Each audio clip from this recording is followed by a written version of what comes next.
Alright, here we go. Back in the saddle again. More Ace Attorney. This time, turnabout goodbyes. This one's going to be a doozy. Hoping we can beat it in the stream.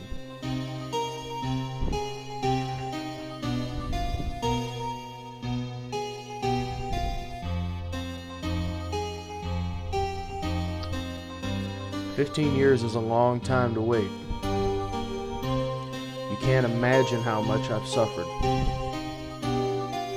You've suffered? But now, perfect opportunity has presented itself. At last, I shall have my revenge. What? Merry Christmas.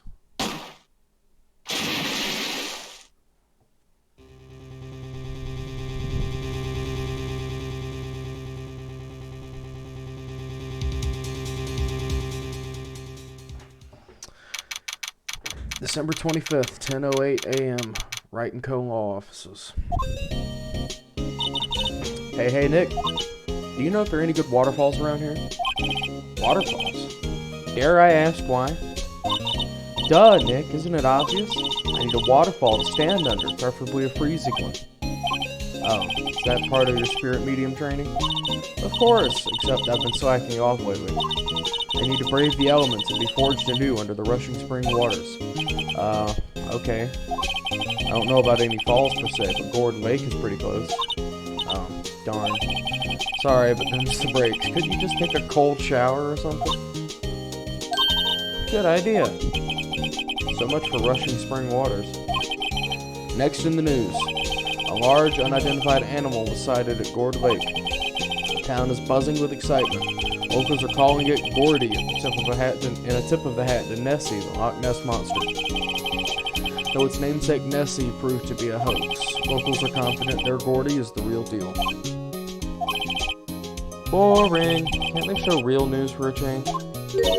Nick? The water pressure's kinda low in that shower.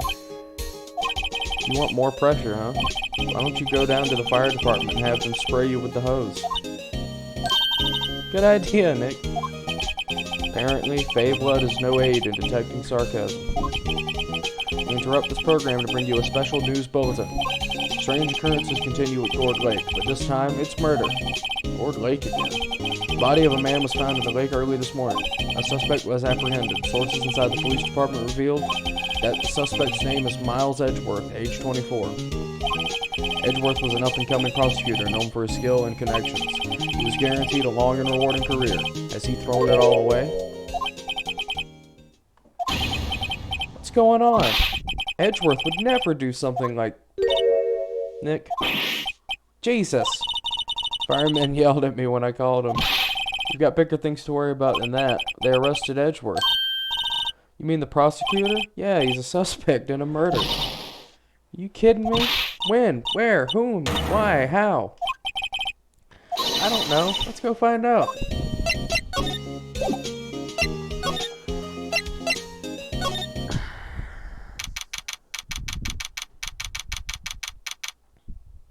December 25th, Detention Center Visitors Room.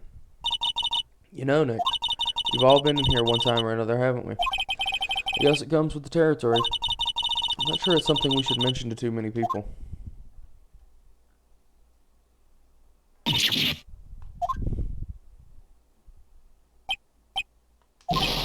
Hey, Edgeworth, come back.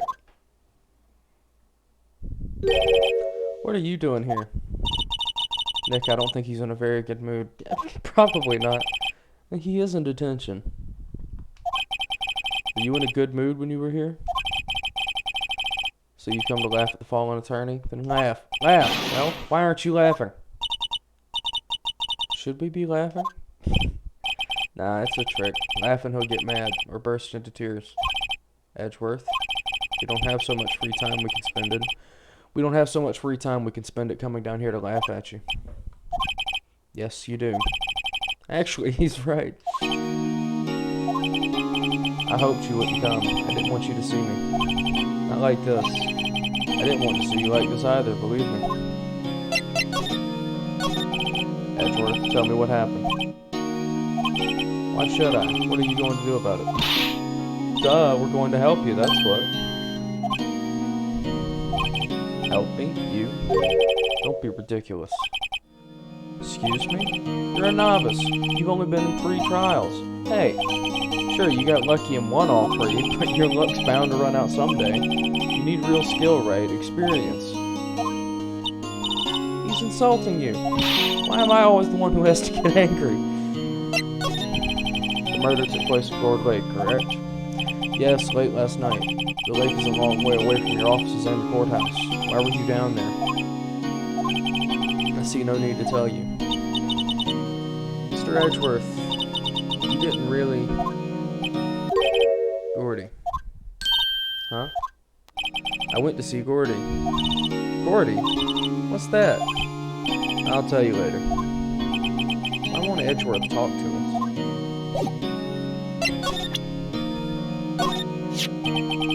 Your attorney's badge?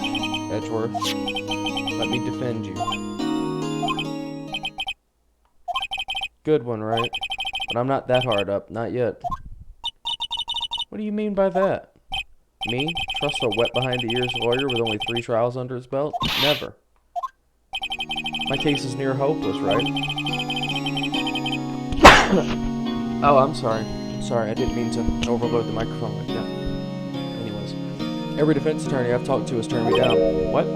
Simply put, they were afraid they'd lose. It occurred to me that it might be my fault that they lacked confidence. After all, I did get every single one of their clients declared guilty. I don't believe it. Regardless, I don't want you involved in this. You in particular, I cannot ask to do this. Edgeworth, this is really hard for me to ask, but you didn't do it, right? Right? Think what you will. I have only one request. Huh? Stay out of this case. Why? Nick is trying to help you. I know that. But I don't want your help, okay? Why not? Look, just go away and leave me alone. Nick, Mr. Edgeworth did it, didn't he? Let's go investigate elsewhere.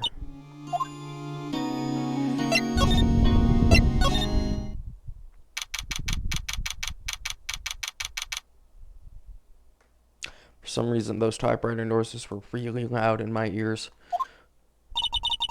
This is where it happened? Yeah, Gourd Lake is in the middle of this park. I can see some police walking around in there.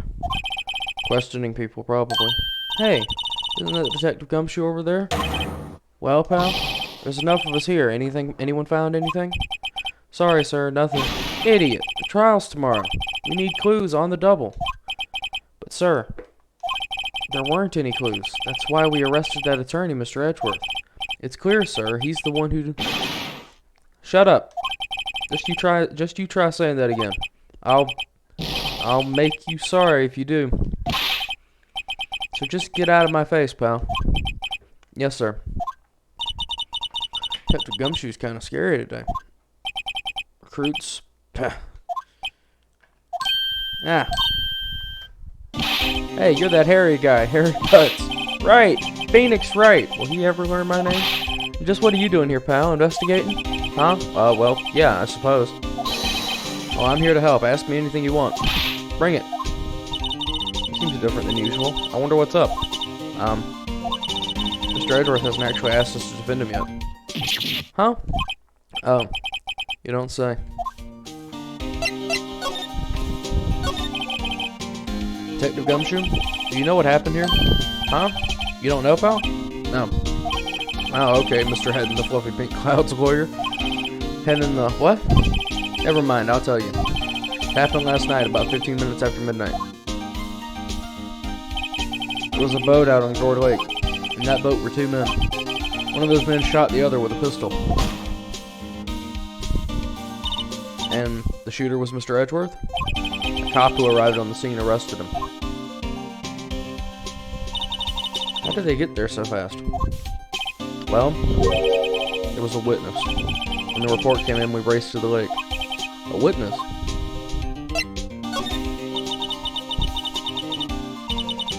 You don't think Mr. Edgeworth was a murderer, do you? Absolutely not. It's impossible. I don't care if there's a witness either. I don't believe a lick of it. Alright, who cares what the witness says? I care. You really believe in him, don't you, detective? Of course I do. But the police are pretty sure he's the killer. Nobody's even really taking this investigation that seriously. Oh no. After all the help Mr. Edgeworth has been to us, hard to imagine that no one's standing up to take his side. Oh, at least you are, detective. At least you are. Is it true? No one will take Mr. Edgeworth's case? Yeah, he's a bit of a celebrity. If you defended him and lost, your reputation would be sure to suffer. What's more, the case against him is pretty solid. I suppose it would be if they have a witness. Hey, pal. Don't tell me you're going to turn your back on him, too. Remember the Steel Samurai case? Mr. Edgeworth helped you get your client declared innocent. I know. I went to Edgeworth. I tried. He really doesn't want us to represent him. Especially not us, he said. What? That doesn't make any sense, pal. You should have heard him talking about you after that trial. He kept saying, right, over and over. I'm not sure that's a good sign. Neither am I. Why wouldn't he want your help? I don't get it. Who was this witness? Sorry, pal, that's confidential. Anyway, the witness saw everything, apparently. I'm sure they'll turn up at the trial tomorrow. Was there only that one witness? Yep. It was pretty cold out on the lake last night. And it was Christmas Eve, after all. Still, we're being thorough. You never know when you're going to turn up another witness. That's why we're here today, checking things out. So far, we're coming up empty. Oh, it's Christmas today. I've forgotten. What are you getting me for Christmas, Nick? Talk to Santa. Detective Gumshoe, sir. What? Find something? No, sir, not yet. But there was a call from the precinct. They want to hold an investigation briefing. A briefing? Right, I'm off. Oh, sorry, pal. I guess you heard. I guess you heard. I gotta go. Ugh, sorry. Any last things you want to talk to me about before I head back? Yeah, the autopsy report, if you got it. Sorry, they haven't worked up the autopsy report yet. I'm still waiting for it for myself. Actually, say, if you get the time, drop by the precinct. We can talk more there, pal. You're not coming back, detective? Probably not, pal. So what should we do if we have something to talk to you about? Ah, right. Here, I'll show you how to get to the precinct. Come down anytime. Come down and see me anytime. Directions to the police. Directions to the police station received from Detective Gumshoe. Oh, hey, Detective Gumshoe. What? We'd like to take a look around in the park. Can we walk around? Yeah, no problem. You got my permission. You know, Nick, I think there's something to be said for talking to people when they're busy. Yeah, they don't have time to think about not giving you information. Right! Now, let's get investigating.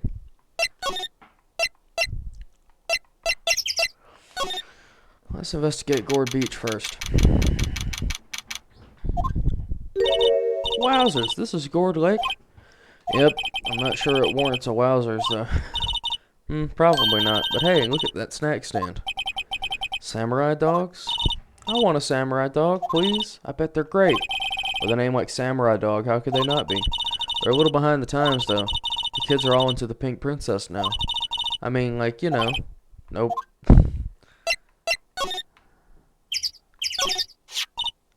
Huh, someone left some poppers here. You know, you pull the string, and it goes pop. Yeah, I know the ones. You see them a lot around New Year's. Hey, Nick, they might be a clue. Let's take them. Come on, admit it. You just want to pop them, right? Was it that obvious? Poppers. I suppose it couldn't hurt. Huh? Where'd they go? Into my pocket.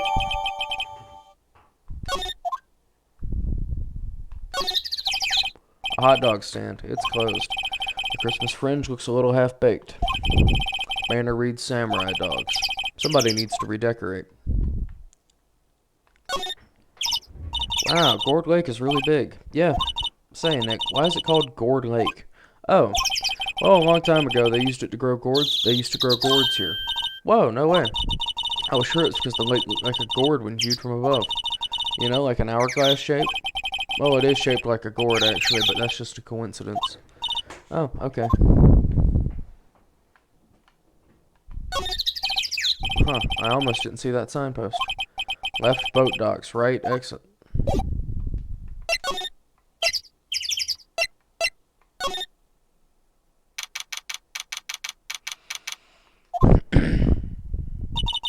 I like it here, Nick. Look, someone's camping. They've got guts camping at the scene of a murder. Hey, Nick. If they were camping here last night, they might know something about the murder. That's true. Good call, Maya. Let's go talk to them. This SUV has seen better days. It's dents it all over. I can't believe anyone would drive their car down here.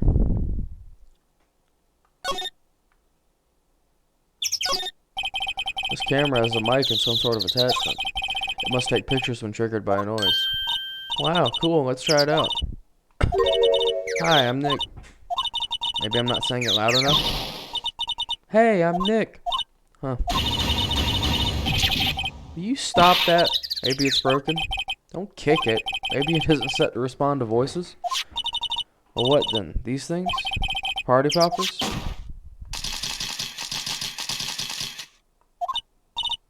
Well, it responded. Hey, you, get your hands off of that. What in the Sam Hill? Look what you done now. There goes a whole roll of film.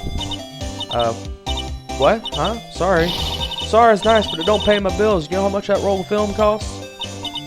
I'll pay you back. What were y'all thinking setting off a party popper in a place like this? Well... What? Don't try to play stupid with me just because you think I'm some country bumpkin. Yeah, I know how y'all yanks think.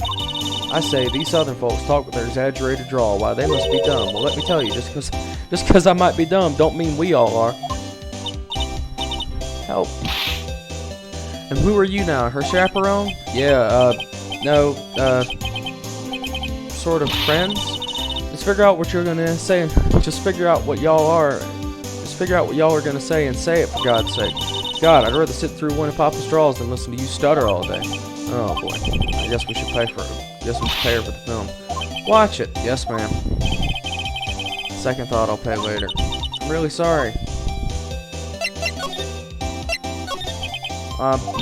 What?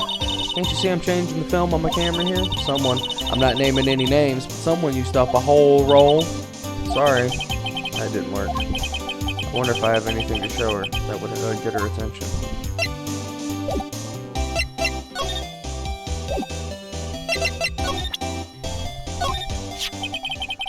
This is my badge. Huh?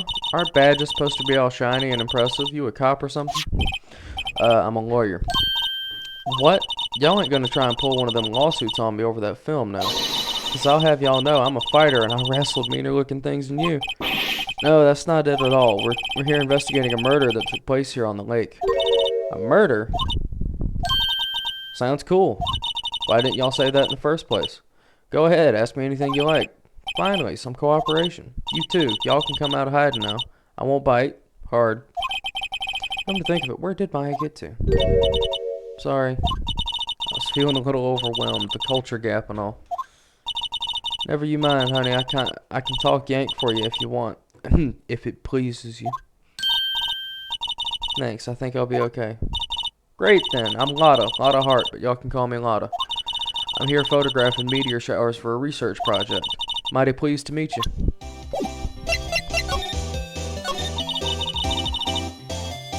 Yeah, when was the murder anyway? Pardon me. I ain't seen much television lately. Happened late last night on Christmas Eve. That's so? Christmas Eve. Man on a boat was shot. Did you see anything? Well, let me see. A boat, you say? I reckon I might have seen one. Not sure though. Y'all gotta remember, I've been watching this here lake for a good 3 days now. I seen enough boats to choke a mule. Kinda hard to remember which I seen when. So what is it you do, Lotta? Huh? Oh, me? Y'all don't really want to know that, do you? Actually, I'm a research student at Country U, right in the heart of the heartland. Wow, neat. She's a research student at a university, Country U. So I hear. So when did you come up here? Let me see. I guess it was about 3 days ago. What are you photographing? Didn't I tell y'all that already? Meteors. Yep, meteor showers. Falling stars. How ironic. It's quite a camera you have there. Y'all better know it. It's German made, a genuine soul engine. Isn't that where they make knives? So what's that device you have stuck to the camera? Huh? Device? The camera went off all by itself when I fired my party popper. Oh, that mic triggers the shutter whenever it detects certain sounds. It's programmed to pick up loud noises right now. Programmable camera. Neat.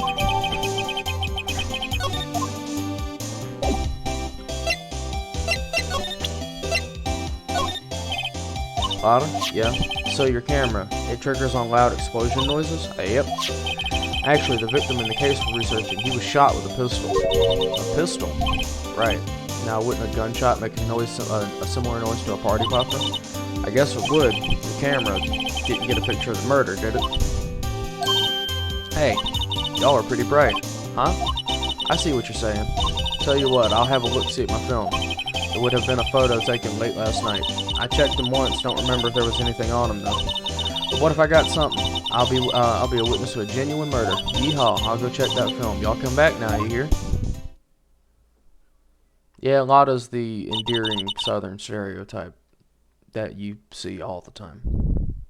She went inside her SUV. I guess we should come back later.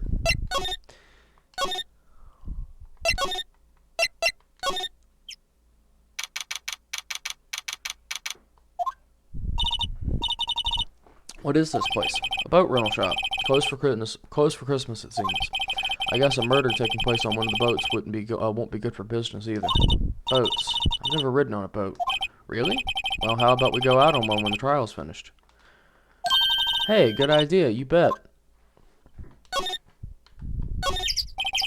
Small boat rental shop. Doesn't look like anyone is around. Probably closed because it's Christmas. There's some boats floating at the dock. Was one of these boats used in the murder, I wonder? Nick? Huh? I changed my mind. I don't really want to go for a boat ride.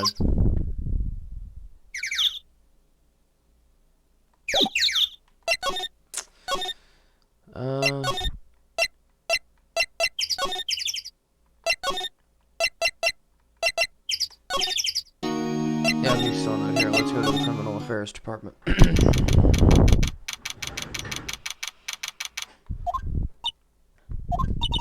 guess Detective Gumshoe's still in that meeting. Hey!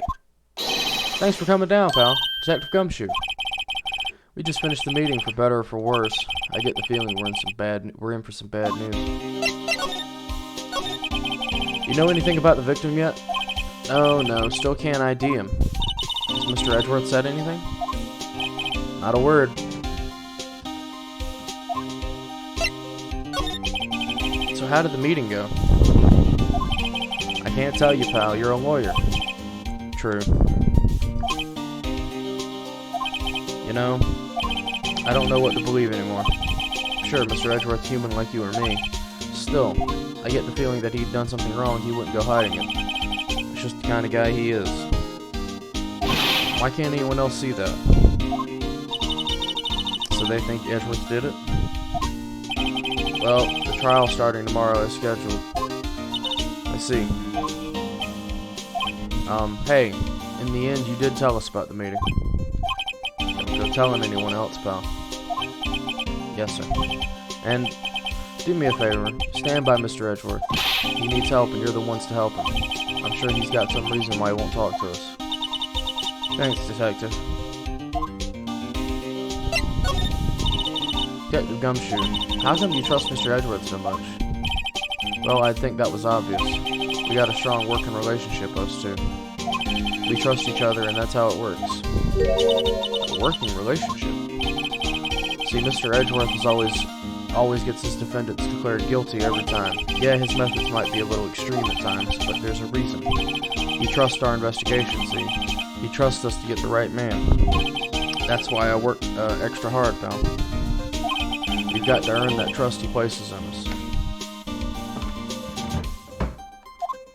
I see.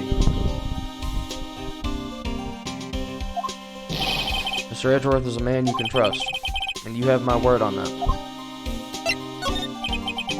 I was wondering, did you ever get that autopsy report? Oh, that? Yeah, I made a copy for you.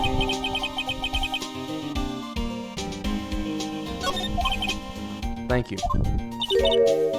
Nick, huh? Can you show me that photo of the victim? That face. Someone you know? I don't know. I just have this feeling that I met him somewhere a long time ago.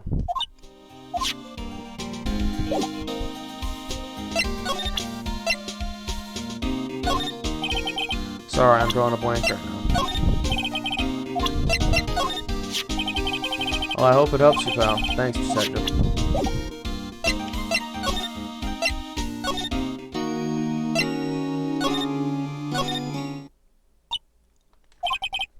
What is it? Oh, nothing. Just something's been bothering me. Could you show me that autopsy report once more? Hey, I remember now. This guy. He's a lawyer that was at that office Mia worked at. I met him once when I went there to hang out with Sis. That office.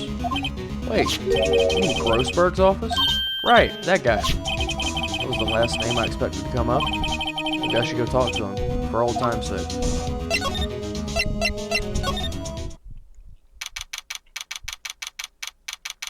You'd have thought he would have got his painting back after the red-white case, but I guess not.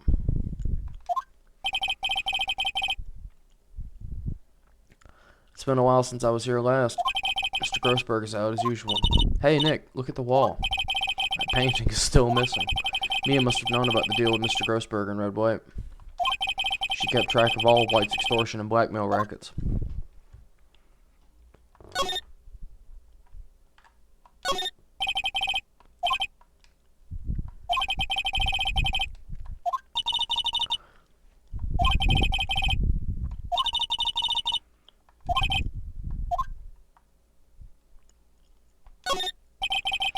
Solid mahogany desk. The wood's been polished to a deep luster. Hey Nick, I want a desk like that in our office too.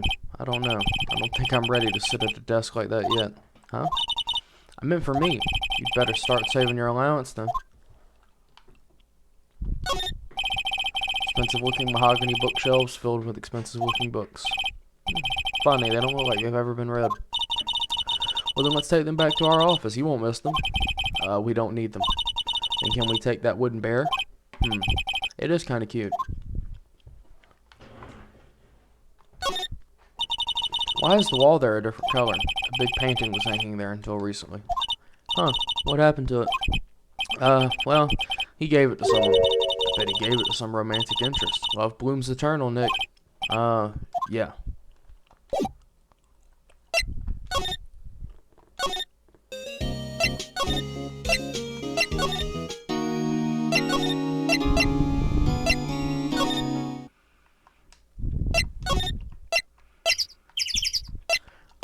Guess we'll go check in on Lotta, although I doubt that's changed yet. Silly me. Hey y'all. Lotta. Wait up a sec, we got bingo. Bingo. My automatic camera took 2 pictures last night. Hey. This is them, take a look. Wait. See? He's shooting them with that pistol. Looks like that, yeah. But you can't really tell who that is shooting. Yeah, well, there was enough fog out there last night to strangle a bullfrog. But you know, seeing these photos reminded me of something. What? I saw the murder happen. I'm a witness. What? Are you serious? Of course. How do you forget? Never mind. Y'all reckon I should tell the cops? I reckon so. What's that? Now don't y'all go trying to mock my accent. I'm a sensitive lady. Hey, so I'm off to talk to the cops. Y'all can have this photo. Later. Wait, Lotta. Can't y'all see I'm kind of busy? Tell us what you saw too, please.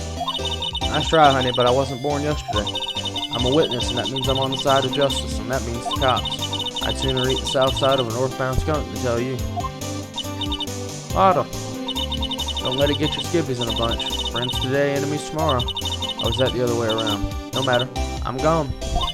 Hey, maybe they'll let me do some testifying. Hot darn. She left. Well, that's one more witness. What do we have now, Nick? Well, if she saw something, there's not much we can do about it. The question is, what exactly did she see? I guess we'll find out in the trial tomorrow.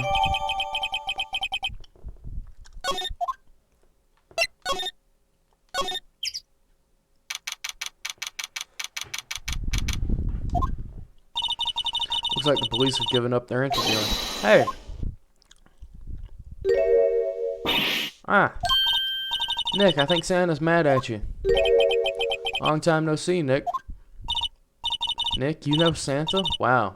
Nick and Saint Nick. Hey, I see the connection. Don't be ridiculous. Dude, it's me. Larry. What are you doing here? Isn't it obvious? I'm working my day job. I sell samurai dogs. Want one? Gotta get money for dates, you know. My girl, Fiancé, deserves the best. Fiancé? Not another model, I hope.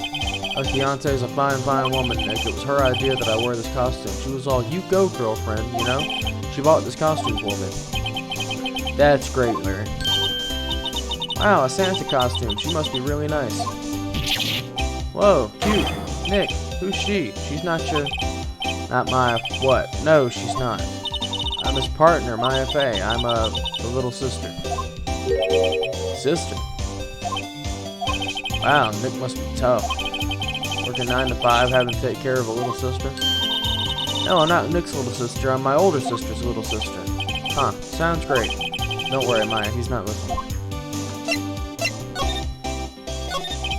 Hey, Larry. There was a murder here last night. And since you work here, have you heard anything? Nick, you're wasting your time. Last night was Christmas Eve. He was with Fiancé, obviously. He wouldn't have been standing out here in the cold. Oof. I think what you just said caught him off guard, man. No, it's just Fiancé's not in town right now. She's in Hawaii on a photo shoot. A model. I knew it. Well, anyway, there was a murder here on the lake. The trial's tomorrow. Huh, neat. The defendant is Edgeworth. Miles Edgeworth. Nick? Why would Larry know Edgeworth? Whoa, Nick. You don't mean that Miles Edgeworth. Old Edgy? Yeah, he's a murder suspect. Whoa, murder? You know Mr. Edgeworth, Larry? Yeah, of course. Edgy was in the same class as us in grade school.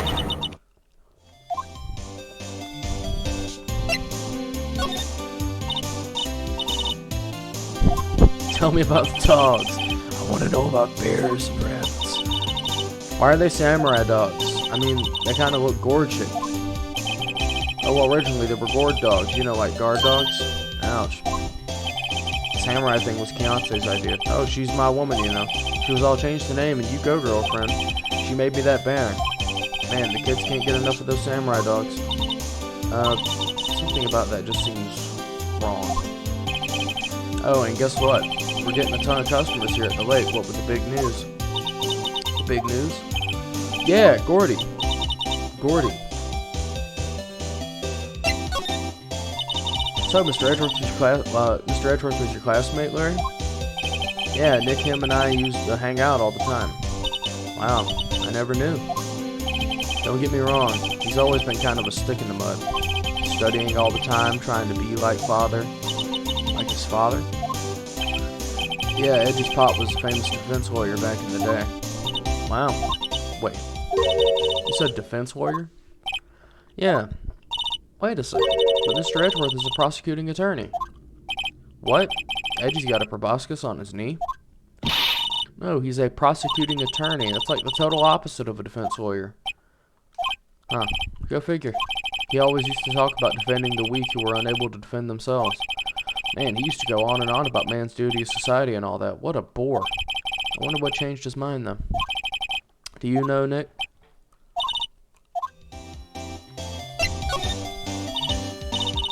What's Gordy? Huh? Oh, you mean you don't know? It's here in this very lake. A giant, mysterious monster. Gordy. A monster? Yeah. Check it out. This is an article from yesterday's newspaper. There's a photo. Wow, it's really real.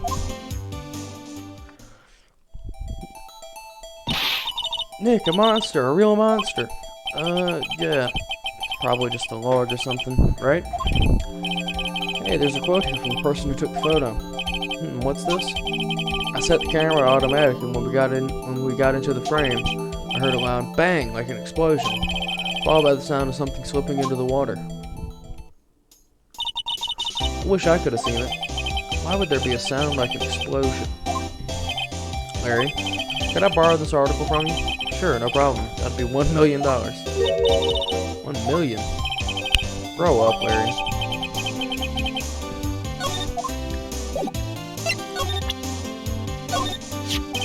Huh? Oh, that's your attorney's badge, isn't it? Dude, you really helped me out back in that trial. Sorry, I can't really pay you. Because you blow it all on Keontae. Look, you can have all the dogs you want. Really? Larry, if you let her at your dogs, you won't have any left for the other customers. Hey, no problem if that's what makes her happy, you know? How many times do I have to remind you that it was me who got you off the hook?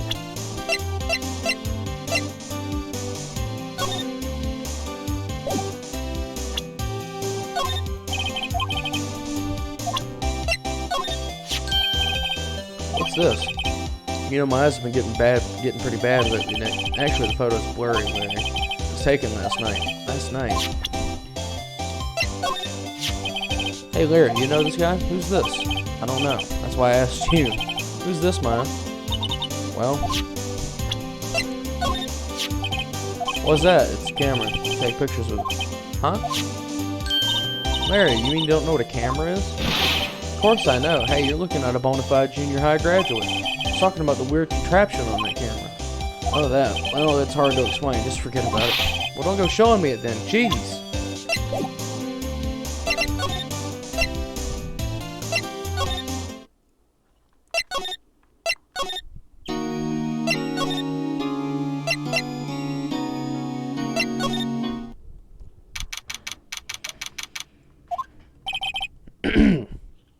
That was coincidental. Ah, that old familiar clearing of the throat. Aha, you're Mia's something, are you not? I was her understudy, yeah, Phoenix Wright. And you're Mia's something too, are you not? Her little sister, yeah. You've grown. You've come to look a lot like your sister, you know. Takes me back. Ah, the days of my youth. Like the scent of fresh lemon, you see. Mr. Grossberg, sir. Ah, yes, I beg your pardon. Of course you came here to discuss something. What is it then? Something the matter? There was a murder last night. Murder? You haven't heard? I, just got up, you see. Well, Miles Edgeworth shot someone with a pistol. Edgeworth? What? Who did he shoot? Oh, the identity of the victim is still unknown. This is terrible news indeed.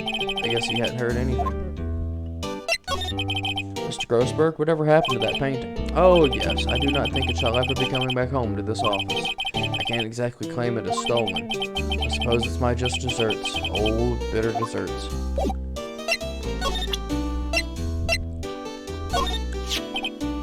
Strange. I feel as though I've seen this man somewhere before. Ah! Did you remember? He was a lawyer here in my office. That's Hammond, Robert Hammond. Mr. Hammond? Are you saying this is the man Miles Edgeworth shot?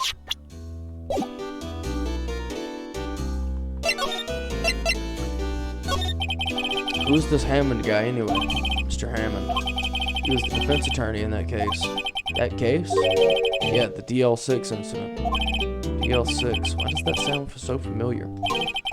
Perhaps you remember. I'm sure someone mentioned it during the trial for Mia's murder. That was the incident where the police were so at a loss they used a spirit medium. Wait, you don't mean... Was that medium my mother? Yes, my dear. Spirit medium Misty Fey, your mother, contacted the spirit of the victim. But the case was a loss. No conviction was made.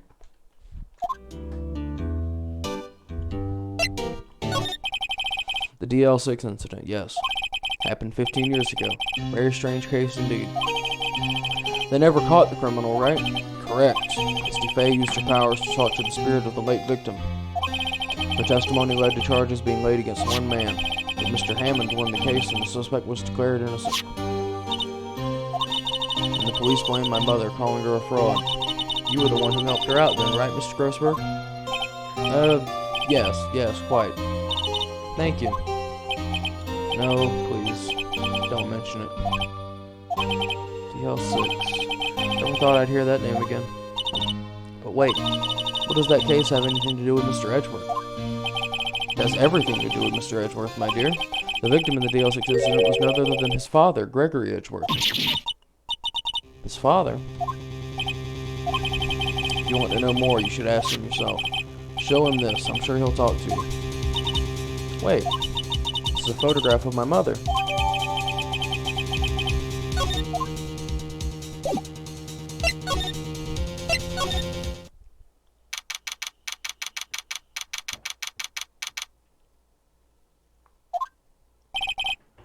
What's this? I was hoping you'd got my message the first time. Edgeworth, what about your defense? It's no concern of yours. Guess he hasn't found anyone yet. Can I ask you about the murder? Right. I'll ask you again, just leave me alone. Please try to understand. I'm not doing this to prove I'm tougher because I look down on you. I just don't want you anywhere near this case, understand? Why did you go to Gourd Lake? I have no intention of telling you. Nor apparently would you tell Detective Gumshoe. Detective Gumshoe was really worried about you.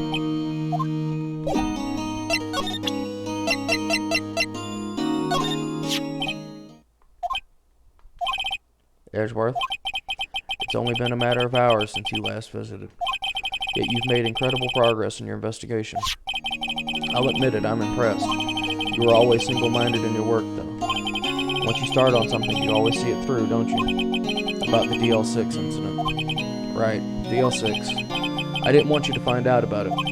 That is why I refused your offer to defend me. I'm sorry if it sounded like I thought you weren't up to the job. I just wanted to keep you away from DL6.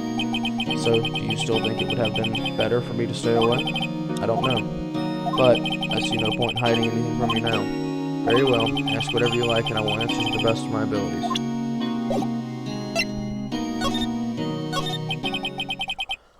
The DL6 incident was when my father died.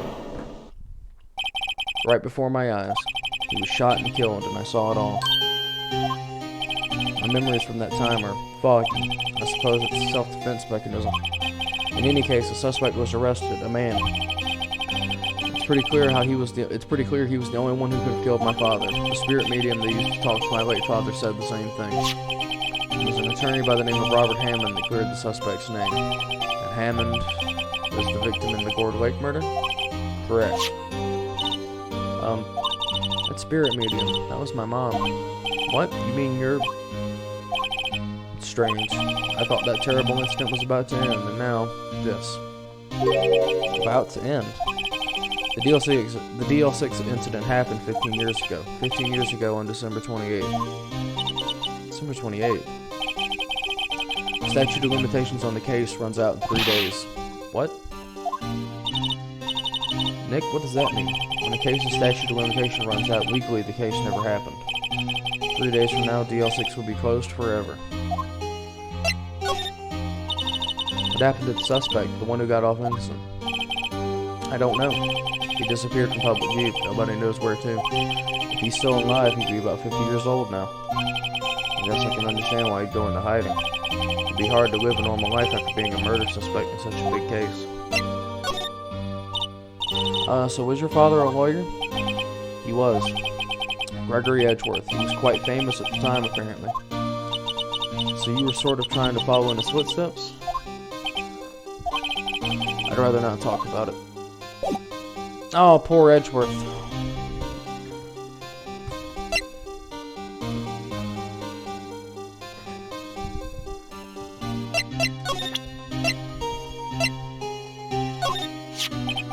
Your attorney's badge. I can't say I really want to see one of those right now.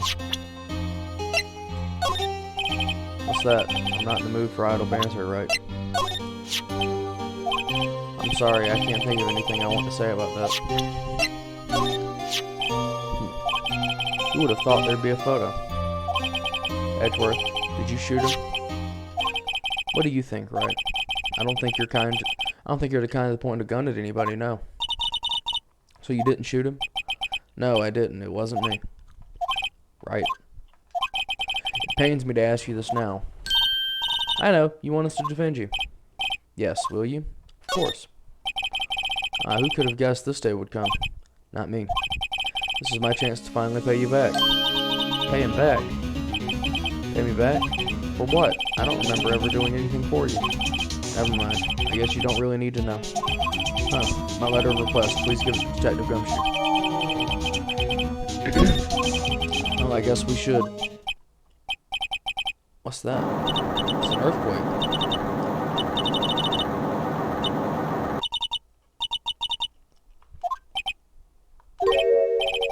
Where's Edgeworth?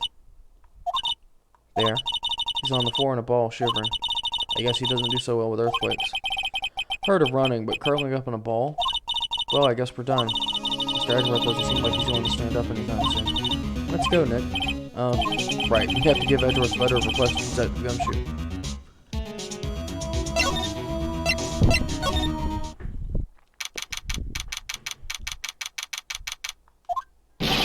What's going on here? What's wrong, Detective? This wild lady comes in here just a while ago. Says she came to talk to y'all after hearing what Mr. Wright had to say. What's this all about, pal? Not a heart.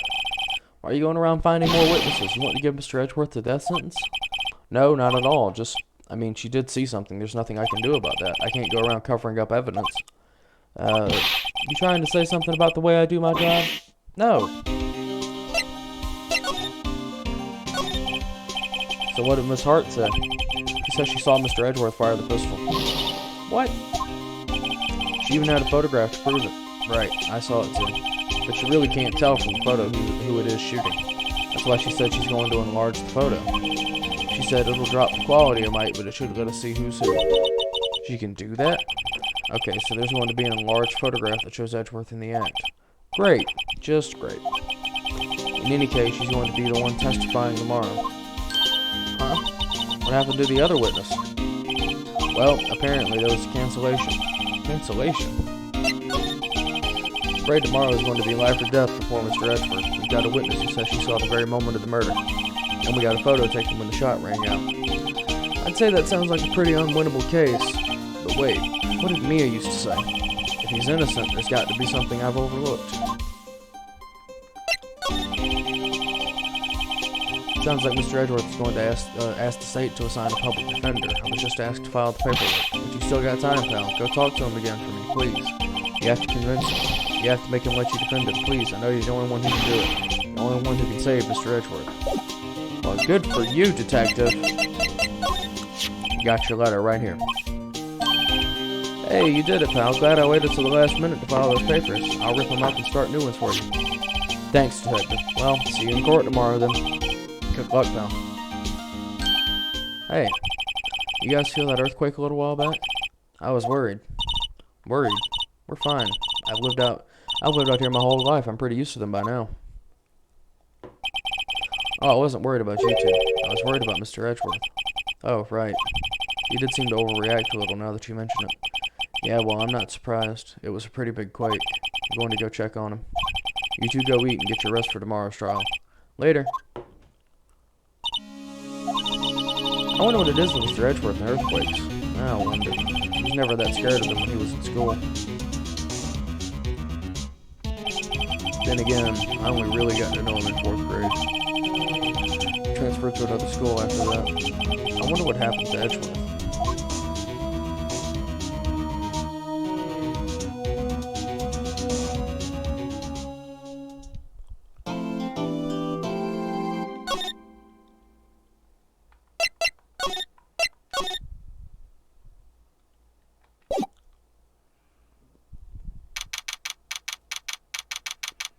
District Court, Defendant Lavi, number 2. Karma? That's right, Manfred von Karma. He's the best prosecutor there is. He hasn't lost a case in his 40-year career. He's a god of prosecution, right? A god! Not a single case. He'll do anything to get a guilty verdict. Anything. Sounds like someone else I know, Edgeworth. You don't understand. I mean, he'll really do anything. Manfred von Karma is a man to be feared. It's quite a claim coming from someone who forged evidence. He taught me what it really means to prosecute. What? Just picture a prosecutor as vicious as me multiplied by a factor of 10. Ugh. So was he your teacher then, Mr. Edgeworth? Something like that. And now he's trying to get you found guilty? What a creep. Oh, wait. Maybe he's planning on losing on purpose to help you out. Not a chance. He hasn't lost once in 40 years. He's as ruthless as me times 20. He's pretty ruthless. Like I said, he's a god among prosecutors. I guess that's something like Mia was to me. Speaking of Mia. Maya? You could really be using Mia's help right now, don't you think? I can't. Sorry. I tried. I really tried, but I couldn't reach. You couldn't reach? I think it's because I haven't been training. My powers are weak. Oh man, what bad timing. I'm really sorry. I'll try my best. I hope so. What are you two whispering about? Oh, it's nothing. Don't worry about it. Well, it's time. Let's go in.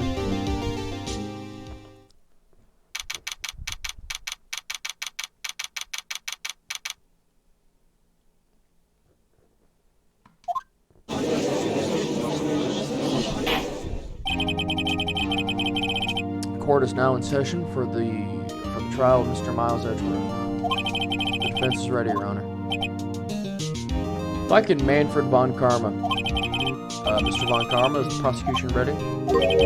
Fools. You seriously think that I would stand here were I not completely prepared? Right. My apologies. She's even got the judge scared. Very well. Your opening statement, please. Decisive evidence. A decisive witness. What else could possibly be required? Nothing, of course. That should be fine. Prosecution may call its first witness. What's with this guy? Is he rolling through or something? How am I supposed to fight against this? I call the detective in charge of this case, Detective Dick Gumshoe. Okay, Gumshoe's first. We'll see how this goes.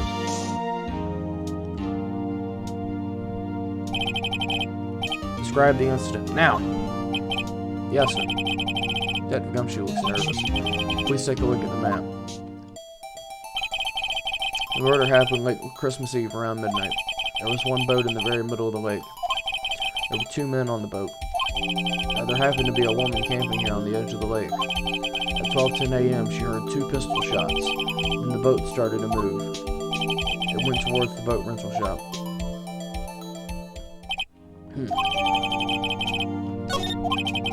Testify to the court about the arrest. Now. Wait, Mr. von Karma. Yeah? Actually, I'm the one that's supposed to be handling these proceedings. Wrong. There's only one thing you need to do here. You will slam down your gavel and say the word guilty. That is your role.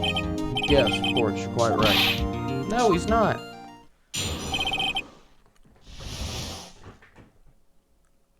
Wait for it. There we go.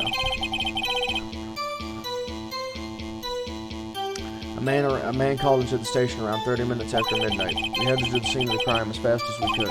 That's where we found Mr. Edgeworth. Now, I didn't suspect him of anything at all, but the next morning a body was found in the lake. So we had to arrest Mr. Edgeworth. I see. Very well. Begin your cross-examination, attorney. Now.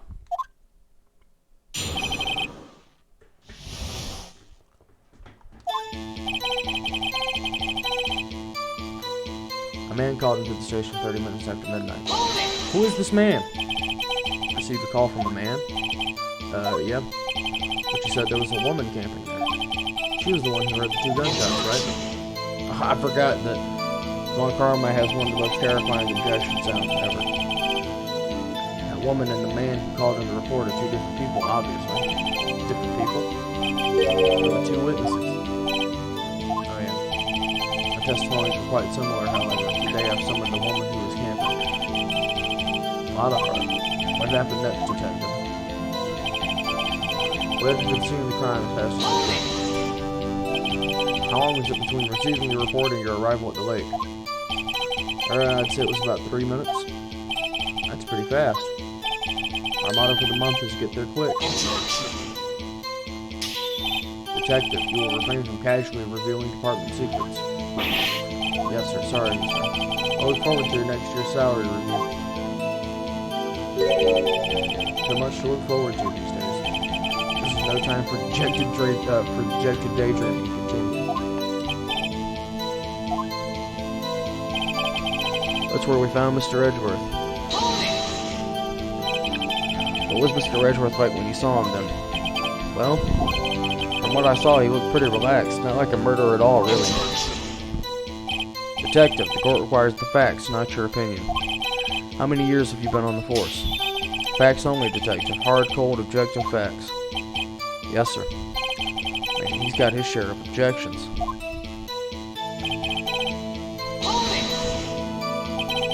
Why didn't you think he was suspicious? You should know.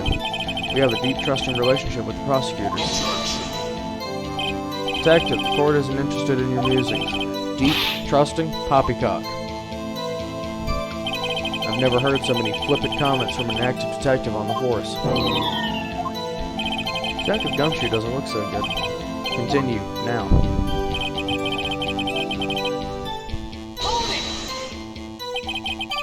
Did you find any clues on the body? A single bullet was recovered from the body. It was shot through the heart, fatally. Judge, here's the bullet. It didn't strike bone, so its shape is well preserved. Very well. The court accepts this bullet into evidence. So we had to arrest Mr. Edgeworth. Why is that? Well, we found the murder weapon in the boat. The murder weapon? A pistol. Detective Gumshoe, that is a vital piece of information. Please revise your testimony. Right, sorry.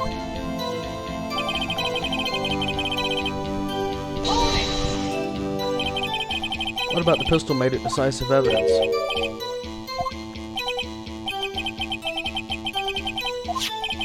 There were fingerprints on the pistol found in the boat.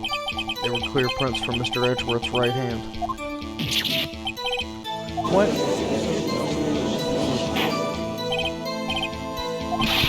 So Mr. Edgeworth's fingerprints were found on the murder weapon? Yes, Your Honor. Judge, this is the weapon in question. Accepted into evidence. Members of the court, we now have the pistol used in the murder and the bullet found in the body. Detective. Yes, sir. Was the bullet found in the body fired from this pistol? Yes, the ballistic markings on the bullet matched the pistol. Hey, Nick. What does he mean, ballistic markings? Shocking. To imagine someone here does not know something as basic as ballistic markings. Nick, he's glaring at me. Very well, I'll explain. Actually, Judge, you do it. Me? Ballistic markings are like the fingerprints of a gun. The barrel leaves distinctive marks on each bullet it fires. You can examine these ballistic fingerprints to see which gun fired the shot. It's quite accurate. Indeed. This leads to one inevitable conclusion. The bullet found in the victim's heart was without a doubt fired from this pistol. This pistol, which as you may recall was covered with the defendant's own fingerprints.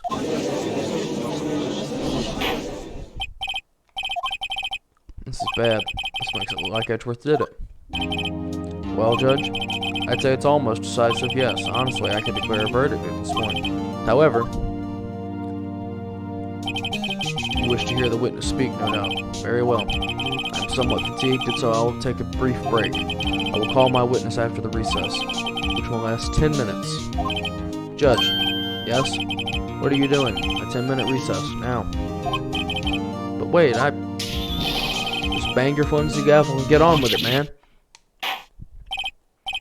This court will take a 10-minute recess. Who's running this court anyway?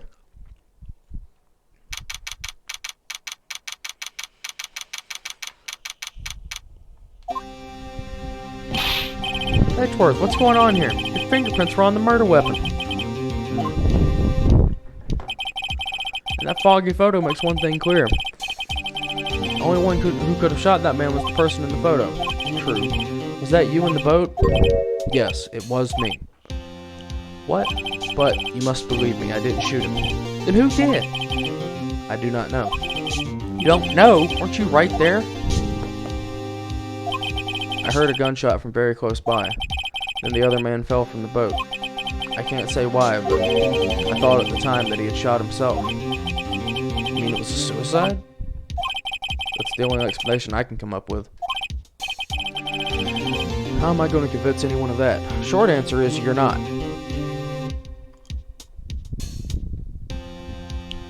Mic off.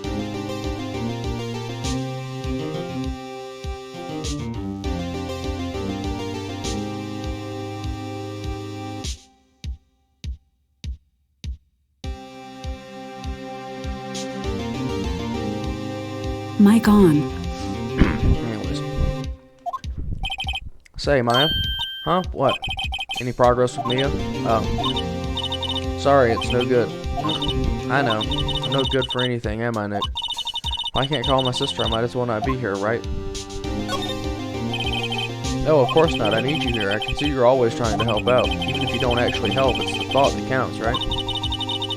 It's okay, Nick. You don't have to make me feel better. I don't know anything about trials or defense. What's more, I'm a spirit medium who can't even contact spirits. Everyone has their off days. I mean, I've just been getting lucky lately. But you never know when my luck is going to run out. Really? Whoa. Don't jinx this case any more than it already is. It's bad for my heart. Oh, sorry. Whoops.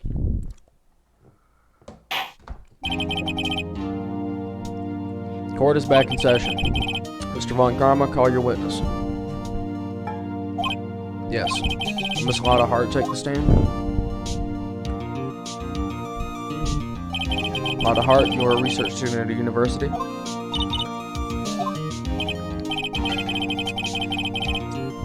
Begin by telling us what you saw the night of the incident. Don't add anything trivial or subjective, understand? Y'all need to learn some manners. Understand? Yeah, I get it. Testimony, please.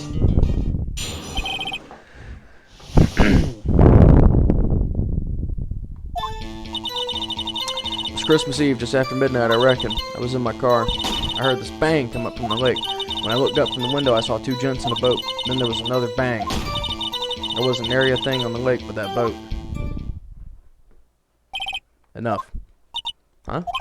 Judge, she happened to take a photo of the incident. This is that photo, accepted as evidence. This is a surprise. Looks like the very moment of the murder.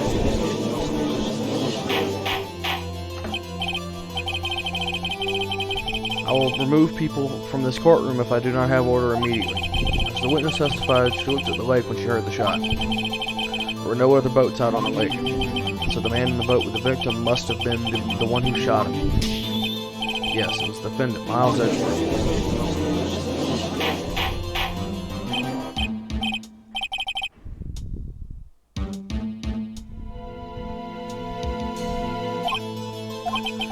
Well, Judge, the evidence is decisive. I have very little doubt about this case. Very well, this court finds the defendant. Wait, Your Honor, I haven't cross-examined the witness yet. Cross-examination? We have photographic proof. What question can there possibly be? Well, there's the big problem with the fact that she heard two shots, but the victim died after only one. And there was only one bullet recovered from his body. The photo is worth 1,000 words, and they all read guilty. You lose, or you claim to have found a contradiction in your testimony. Well, you bet your sweet ass I do. You only flounder and ask meaningless questions. You will fail to find anything. And then I will have you held in contempt of court. Nick, contempt? Contempt of court, you know? I guess I understand. Well, what are you going to do? Do you really think there was a contradiction with the facts in her testimony? Oh, fuck yeah, there was. I think I noticed one little thing. Wow, I'm impressed, Nick. I didn't notice anything. Alright, let's take him on. Yeah, I got a bad feeling about this. Bring it on, fuck knuckles. Very well. I pray for your sake this isn't a waste of time.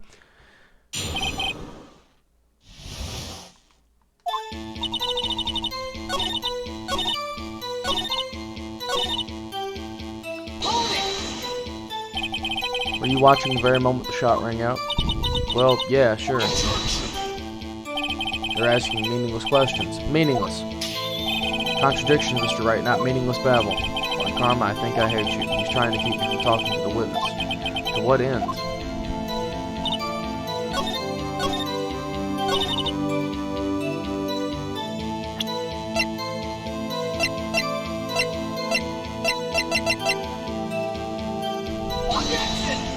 Nope, that wasn't it.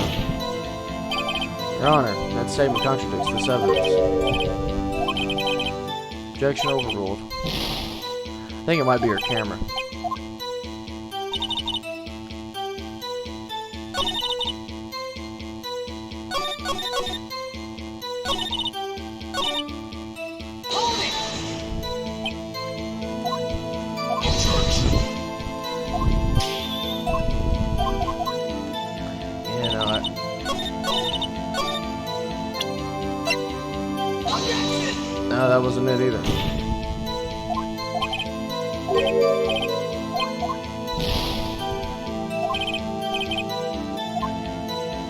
Let's back this up.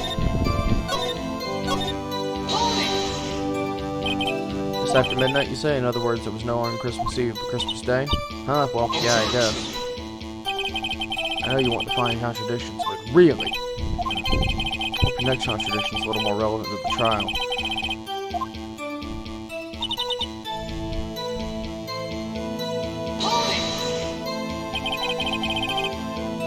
Why were you camping there anyway? I'm a research student at my university. I was taking pictures to use in my research. Miss Hart, could you be more specific about your research? What does the witness's motive in camping by the lake have to do with this case? The answer is nothing. I object to this line of questioning. Objection sustained. Wait, now I'm the one who says that. Well, then say it already. Objection sustained. Thanks for nothing, Your Honor.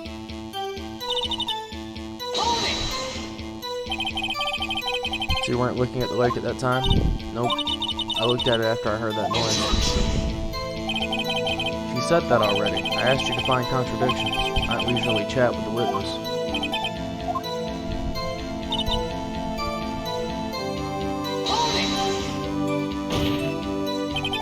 Did you clearly see the two men?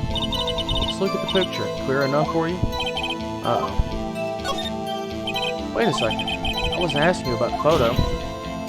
I was asking you if you saw the two men. Yeah, well, of course. The witness has testified that she saw them. There's also a photo. You best look elsewhere for your precious contradictions. He jumped in quick. He's hiding something.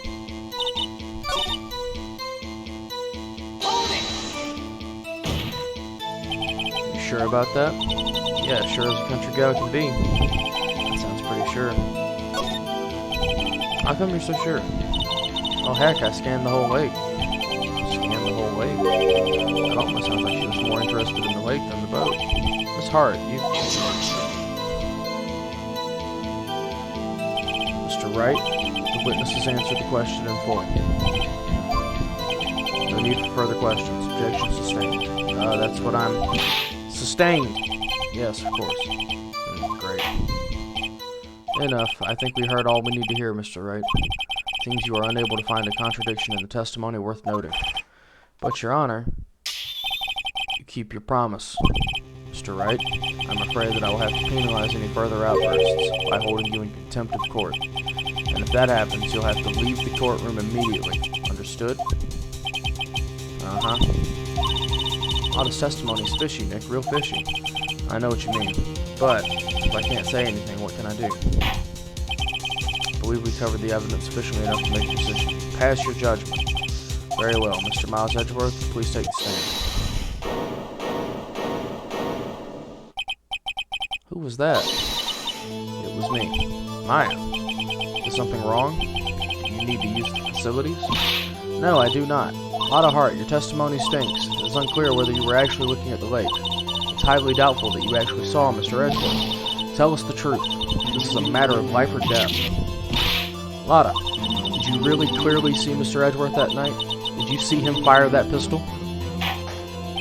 You will stand down. The court does not acknowledge the defense's outburst. Answer me, Lotta. What's the big idea, treating me like some kind of criminal? I saw him, I swear it. I saw Edgeworth. Enough. Judge, declare the defense in contempt of court. Yes, of course. I'm sorry, but you were warned. Guard, escort Mr. Wright out of the courtroom. He is in contempt of court and must leave. No.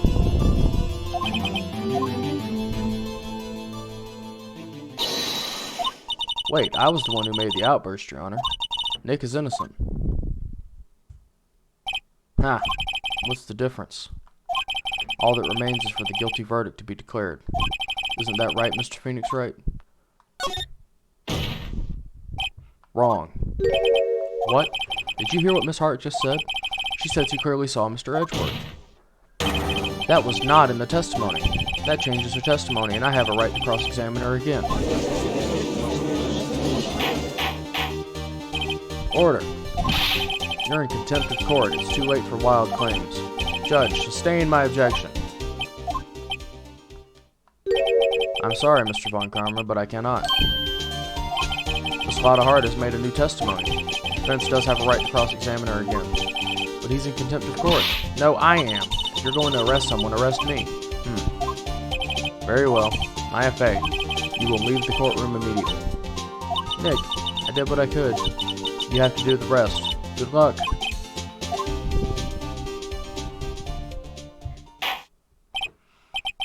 I care not for this melodrama.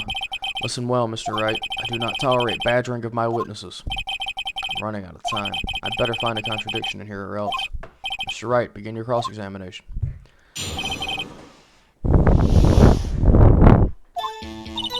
I saw it clear as day. The man on the boat was Mr. Edgeworth. That's it? Uh-oh. I don't know if I can find anything in that. But I can't squander my efforts either. But what about the other man?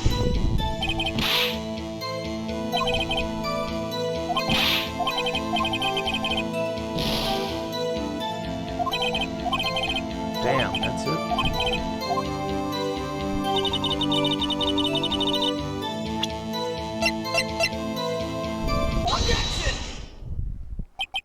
Gotcha. Gotcha, Miss Hart. Finally. What? You got what? Look at this photograph. Every time I do it makes me laugh. The photo I took? The very same.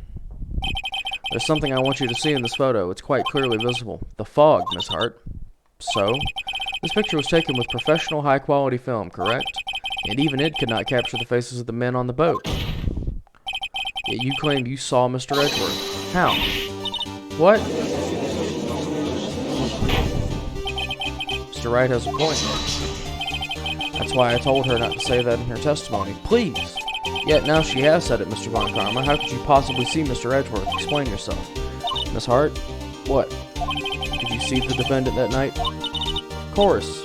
I said I could and I meant I could. And please testify as to the circumstances of your sighting. I did it. I finally found a hole in Von Karma's carefully vague testimony.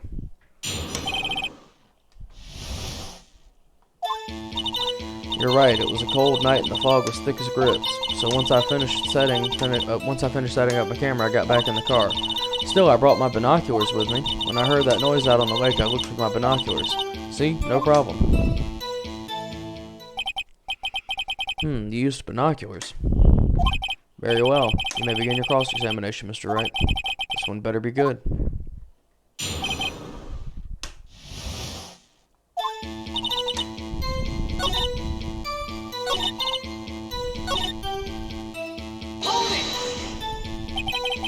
There was a heavy fog. How would binoculars change that at all?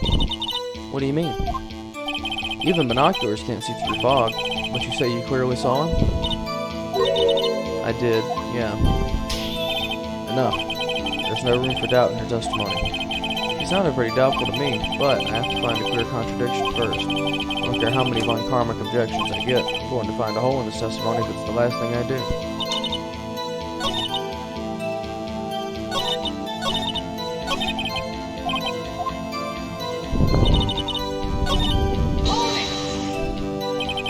Camera? Yeah, it's got an automatic. The issue we're concerned with here is Miss Hart seeing Mr. Edgeworth. The camera has nothing to do with this at all.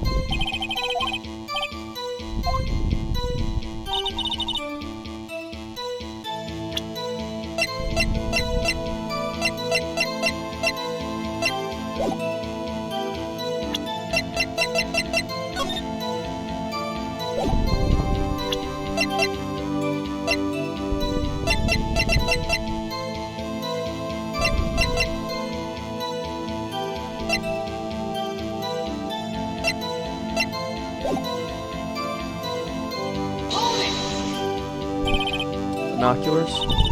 Yeah, binoculars. Yesterday you mentioned that you were out looking for shooting stars, correct? Well, yeah. Wouldn't you need a telescope, not binoculars for that? You've got doubts about your camera, too. Is that really to take pictures of meteor showers? The camera is irrelevant to this case. You can't say that for certain. Mr. Wright, is the camera really relevant to this case? If you believe it is, you may continue with this line of question. But know this, if you find nothing with this, there will be consequences. Well, Mr. Wright, do you wish to press further about the camera? Oh, Oh, I do. This is make it or break it time. Cameras of utmost importance, Your Honor. It is perhaps the key to this entire case. Therefore, I will continue my line of questioning. Wow, maybe I went a little overboard there. Very well, Miss Hart. You will testify to the court about the camera. Yeah, I hear you. The camera was set up to take pictures of a meteor shower. Miss Hart, what made you choose that lake to photograph meteors? You know the fog gets thick on that lake. It's not very suited to stargazing. Yeah, well, you see, I guess I wasn't thinking too straight.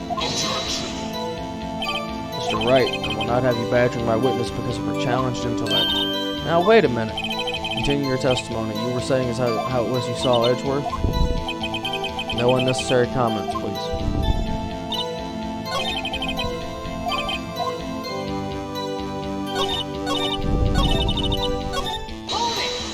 I didn't want to press.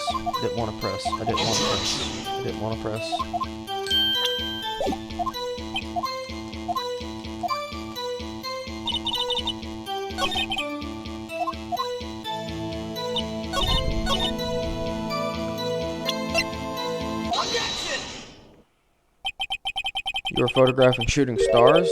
That's a lie. Says who? I saw the camera you set up yesterday. It was pointed directly at the lake. You have to point a camera upwards to take photos of the stars, Miss Hart.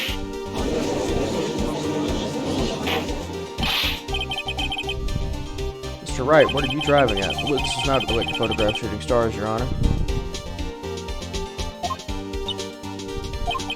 Well then, what exactly was she photographing?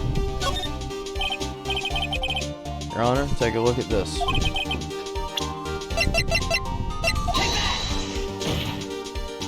Miss Hart, this is what you were trying to photograph. What's this? A newspaper article? Gordy. Ah, the sightings at Gourd Lake. Well, Miss Hart, I never heard of no lake monster. You got proof for something? Let's see you prove that I was down at the lake trying to photograph this Gordy. I have it. Proof. Intriguing. Very well. Let's see it. And no joking around this time, please.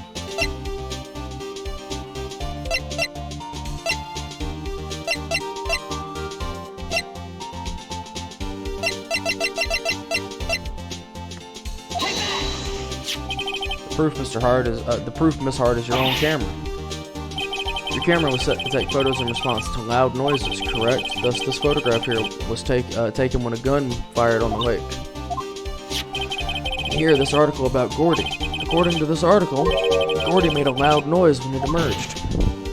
Well, you're trying to photograph Gordy, weren't you? That's why you had set your camera to respond to loud noises. I see. I too thought it was a little strange. Yeah, sure. Well, Miss Hart, you were camping there to try and take a photo of Gordy, weren't you? Yeah. Not bad. Are all you lawyers that smart? So, smart boy, I was down there trying to photograph Gordy. You got me. So what? Huh? It don't change what I saw, does it? Exactly. What you just used several precious minutes of our time to prove is nothing more than that the witness is an idiot who thinks monsters exist. Hey. But as she so succinctly said, so what?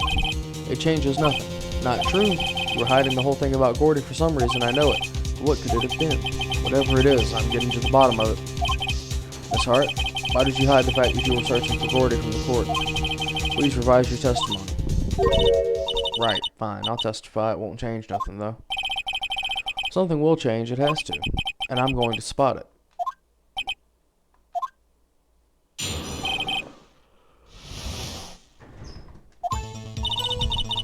Actually, I'm not a research student at a university. I'm an investigative photographer. Imagine what a scoop it'd be if I got a picture of that monster. That's why I was camping by the lake. But that's all I was hiding. When I heard the bang, I looked straight at the lake. There wasn't much else to look at, so I just watched that boat the whole time. Then I saw a flash near one of the men's hands, and I heard another gunshot. I was looking right at that boat the whole time, crossed my heart and hoped to fry.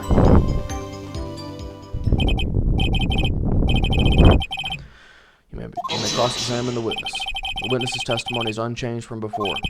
Whether she's a research student or a photographer has no bearing on this case. You shut the fuck up, Von Karma. There's no need to waste more of our time with another pointless cross-examination. I claim the defense's right to cross-examine the witness, Your Honor. Von Karman's up to something, I know it. He doesn't want me to cross-examine her because there is a contradiction. May begin the cross-examination. You seem sure of yourself. You must have something in mind. That would be a first. Very funny. Understand this is your last chance at a cross-examination, Mr. Wright. If there's no problem with the testimony this time, we will let the witness leave. I will announce my verdict at that time, Mr. Wright. Understood? Yeah, I understand.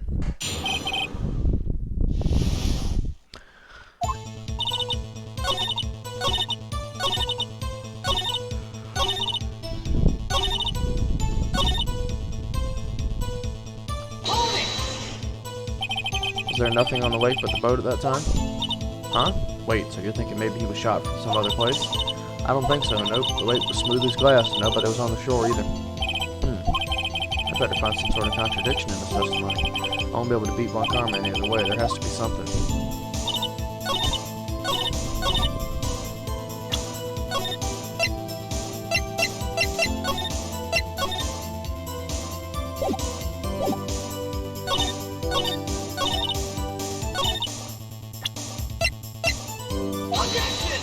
Nope.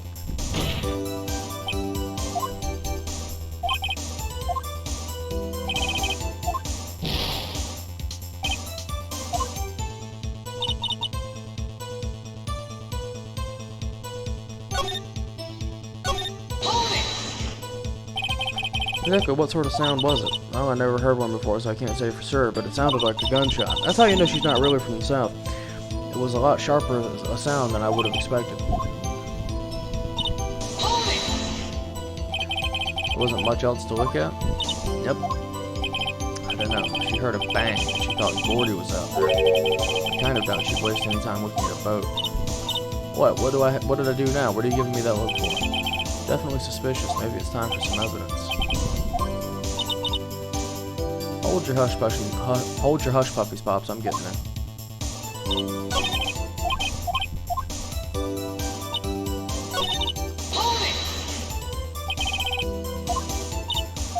Yep, you get your photo and sell it to the press. It's that kind of business. Hey, I was taking pictures at my sister's graduation last year. And guess what? What?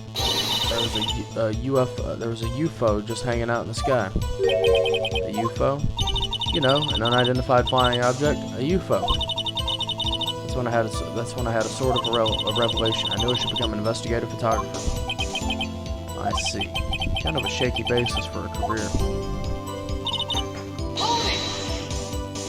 Is Gordy really all that newsworthy? Heck yeah! They even had him up on the TV. Not sure that appearing on the local news rumor of the month segment qualifies. Last month's segment was Bigfoot sighted on Acorn Hill, I believe. Hey, they also had a picture of him in the newspaper for real. Mr. Wright, this is one fight I do not believe you can win. Let's keep moving, shall we? Yeah, sure.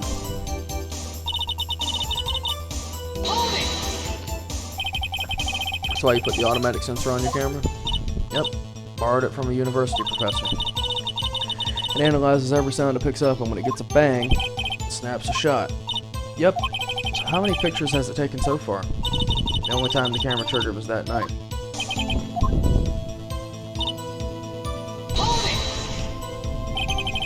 I think it's time you told us why you felt you had to hide your true purpose at the lake. Heck, if word got out I was up to, the lake would be swarming with competitors. Competitors?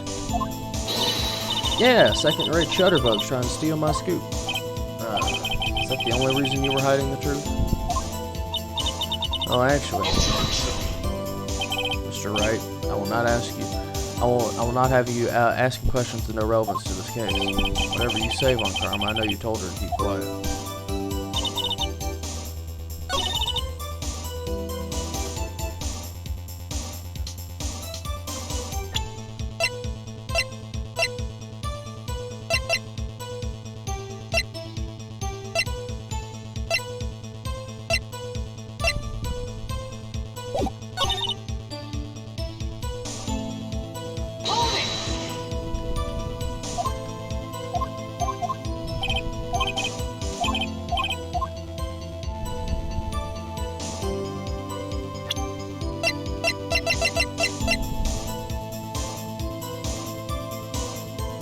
Fired 3 times.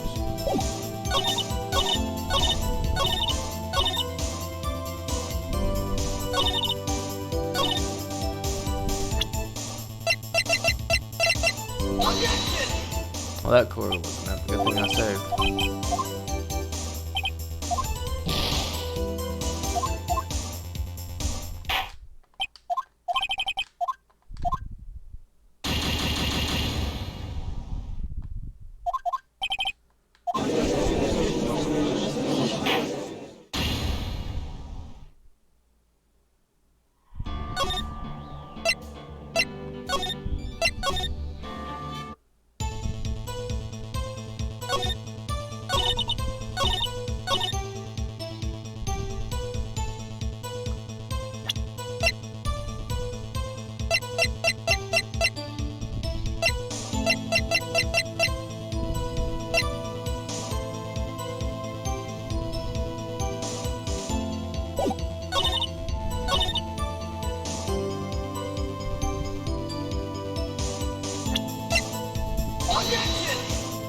I think it's a camera that has to do with one of these, but...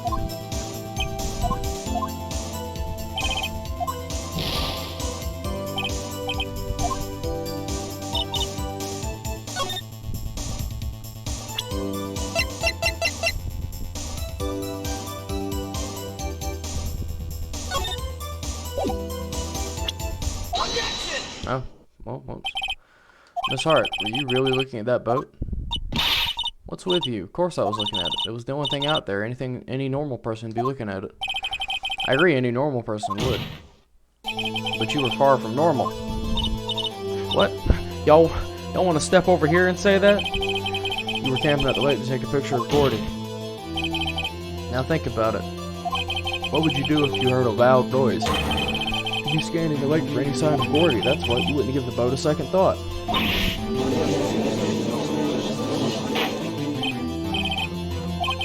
Testified that you were watching the boat through binoculars.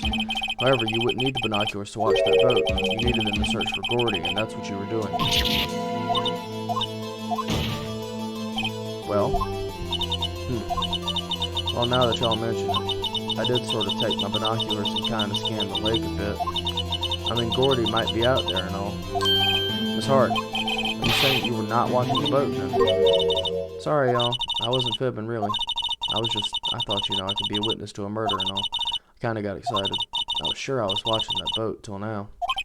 This is totally uncalled for. But hey, you got that photograph, you got proof.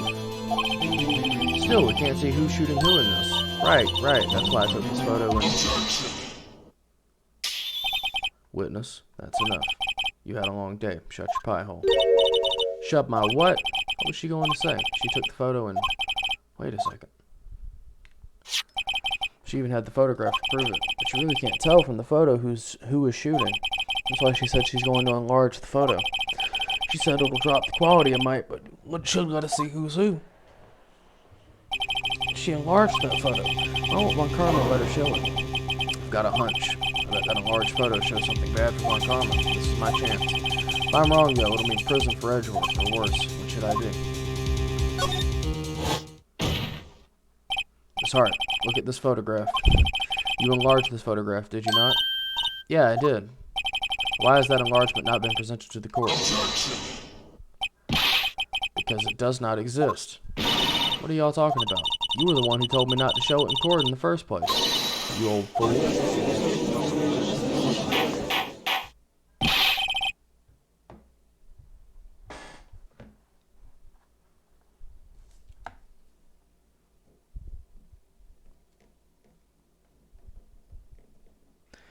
Writing something down, sorry. What's the meaning of this, Mr. Von Karma? Miss Hart. Show the photo to the court. Show us the enlargement. Prosecution objects to the submission of this evidence.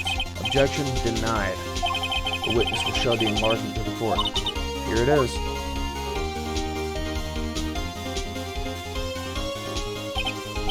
We still cannot see who's firing this. It could be the defendant or maybe it's not. Regardless, I'll accept this as evidence. Here's the problem with that. Happy now, Mr. Wright? There is something. You asked for the enlargement, you got the enlargement. And little good has it done any of us. That's why I requested you not show it. I suppose this means the cross-examination is over, obviously. And I would like to close the cross-examination of Miss Lotta Hart. and none too soon. That was a flagrant waste of my time. Mr. Von Karma, do you have anything to add? I stated everything I needed to when this trial began. Decisive evidence. A decisive witness. What else could possibly be required? Nothing, of course. And I believe it is time for me to declare my verdict.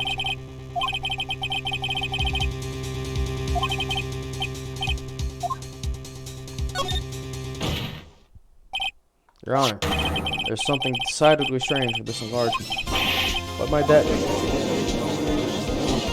It's a little obvious. Mr. Wright, you will show the court what you mean. What's strange about this photo?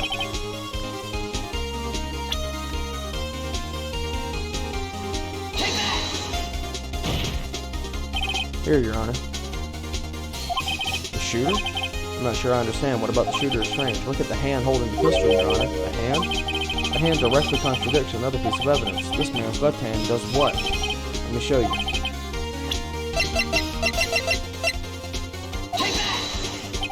The evidence is clear. The man in this photograph is holding that pistol in his left hand. However, the prints on the murder weapon were from Edgeworth's right hand. Ergo, the man shooting the pistol in this photograph is not Mr. Edgeworth.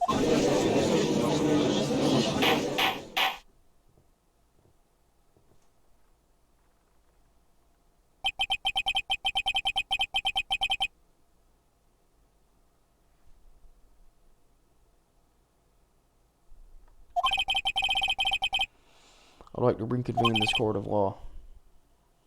Mr. Wright? Yes, Your Honor. You have given us definitive proof today. We now know that it was not Mr. Edgeworth who fired the pistol that night. However, this leaves us with a rather large problem. Mr. Edgeworth didn't do it, then who shot our victim? Precisely. As we have seen, there were no other people on the lake that night. Who but the defendant could have shot the victim? There's only one explanation remaining. The man who shot the victim was none other than the victim himself.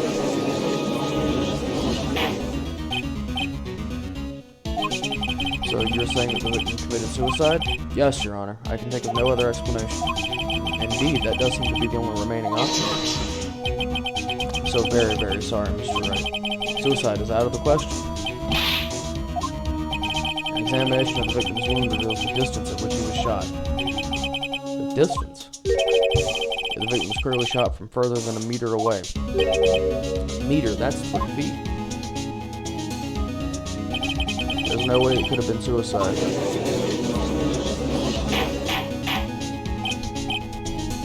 Mr. Von Karma, are you sure of the accuracy of your data? Of course, I had already considered the possibility of suicide, you see.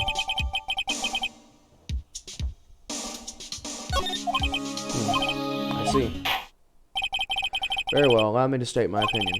Considering the situation, the shooter had to be the defendant, Mr. Edgeworth. However, the prints on the gun revealed that the shooter was not Mr. Edgeworth. This is a conundrum. Therefore, I would like to suspend proceedings for the trial for the day. The court orders the defense and the prosecution to further investigate this matter. Understood? Yes, Your Honor. That is all. This court is adjourned.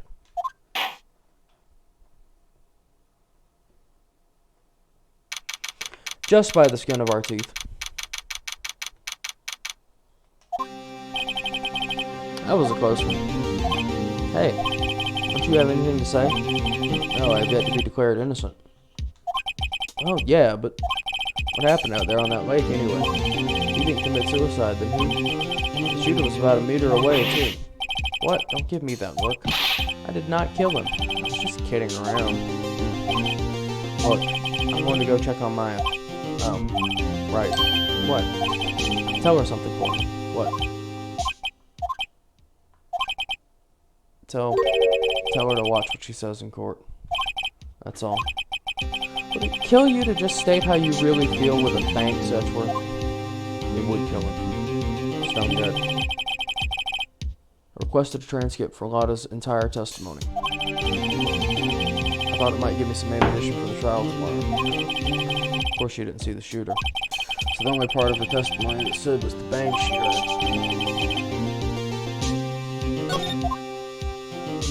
And of course, that testimony directly contradicts the fact that according to the evidence of the according to the pistol evidence, it was fired 3 times.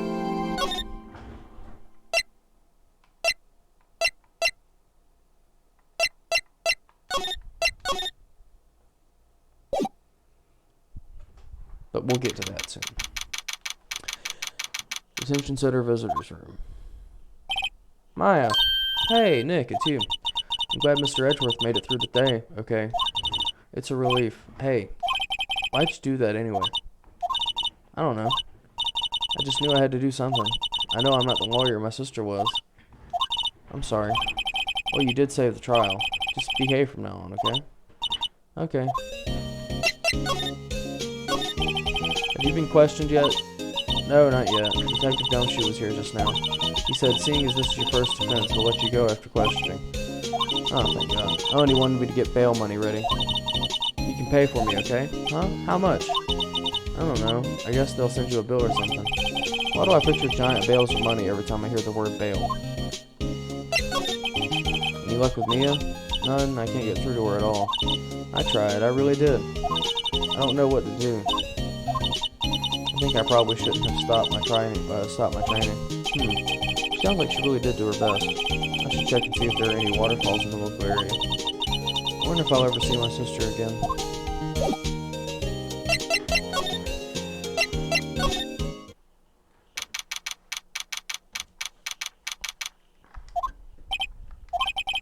Sure is quiet here with no one around. Right. I have to get Maya out of that detention cell soon. Let's go down to criminal affairs first.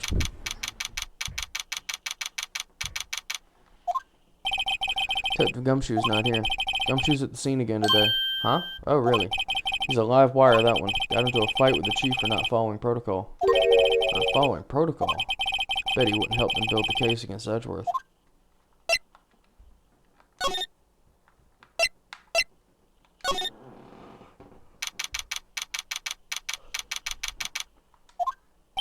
There are fewer than there were yesterday, but cops are still around in the park. I wonder if Detective Gumshoe's here today.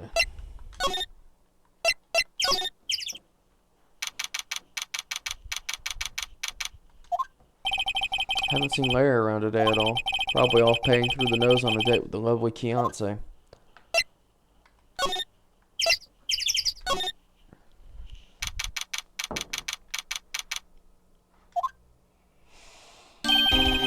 Hey, Detective Gumshoe. Hey, pal. Trial today. It's, Yes? What about the trial? Well, I was going to say good show, but it wasn't really all that. Though you did save Mr. Edgeworth, I guess. I just wasn't sure how to thank you, you know? Thanks. Gumshoe, any idea what strategy Von Karma is planning for tomorrow? Sounds like he's bringing in another witness. Another witness? Oh, right, he said something about that in the trial today. There were 2 witnesses. I was wondering who that other witness was. Who was it? Sorry, pal. As much as I'd like to, I'm not at liberty to divulge that information. Right. Oh, right, I wanted to ask you something about Edgeworth. What's up? Is he afraid of earthquakes? I never heard anything about that before. Mr. Edgeworth doesn't talk about himself too much, see? But there's one thing that's clear as day. Him hating crime the way he does, and him becoming a prosecutor, and him being scared of earthquakes. It all started with that incident. The DL6 incident? Yep, that's the one. 15 years ago, when he saw his father shot before his very eyes. He still feels the pain now, you can see it in his eyes. I wanted to talk to you about Maya Fey. Huh? Oh, she's not on bail yet? That's strange. I told him to let her go as soon as they had their report written up. Man, I don't know what would have happened to that courtroom today if it weren't for her. Seeing her get dragged out by the bailiff, I'll be honest with you, pal, I shed a tear or two. Mr. Edgeworth, he was so moved I saw his lip tremble. Really? Cold as ice, Edgeworth? He was really grateful for what you did, you know. I wanted to head back to the station. I'll get the report on Maya and get her out of there as soon as I can. Thank you. Oh, wait, I was wondering, how much is bail going to be? Don't worry about that. Mr. Edgeworth is posting the whole amount. What? Edgeworth? Didn't I tell you? He's grateful to her for what you did. Alright, pal. Well, don't forget to go pick her up, okay? Maybe I can get Edgeworth to pay this month's rent, too.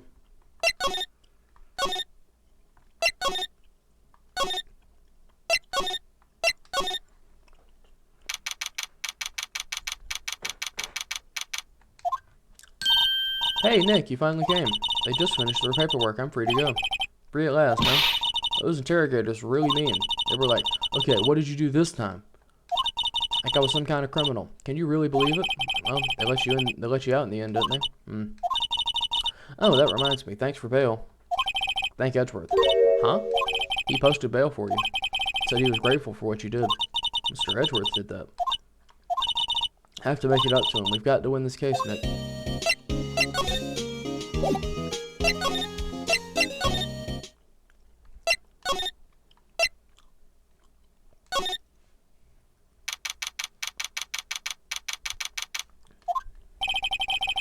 Looks like Edgeworth is in questioning. Let's come back later. Guess so. Actually.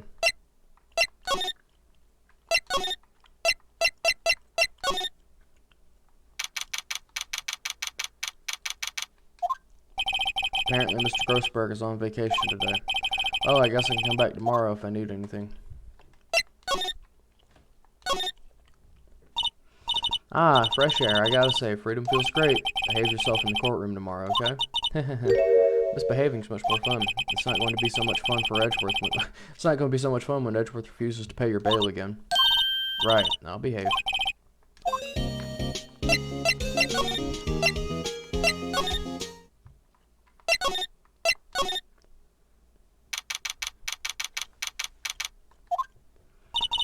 There aren't many cops around today, are there? Probably back at the precinct working up the case against Edgeworth. Hey, y'all. Hey, it's Lotta. I really did it today. What do we do now? No, I'm not complaining. See, I did a little thinking. A little self-reflection, you might say. I realized that being a witness is a mighty big responsibility. But I just went up there and started blabbing any old thing that came to mind. Lotta. So you see, I want to make up to y'all. Make it up.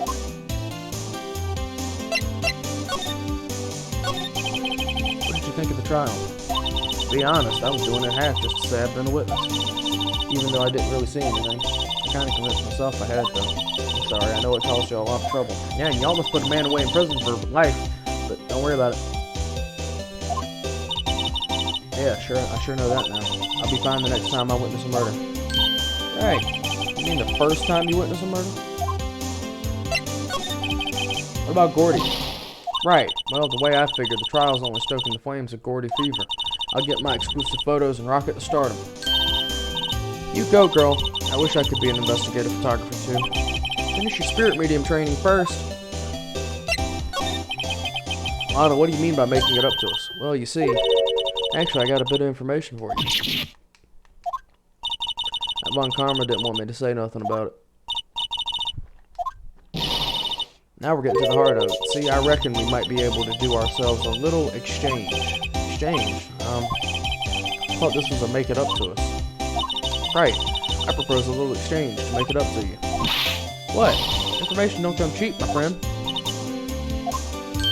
Hey, I see you thinking, my, how unsophisticated these southern folks are. It's written all over your face. Let me tell you, most southerners are way more sophisticated than you. I'm just the exception, okay? Well, what'll it be? We're gonna deal or not?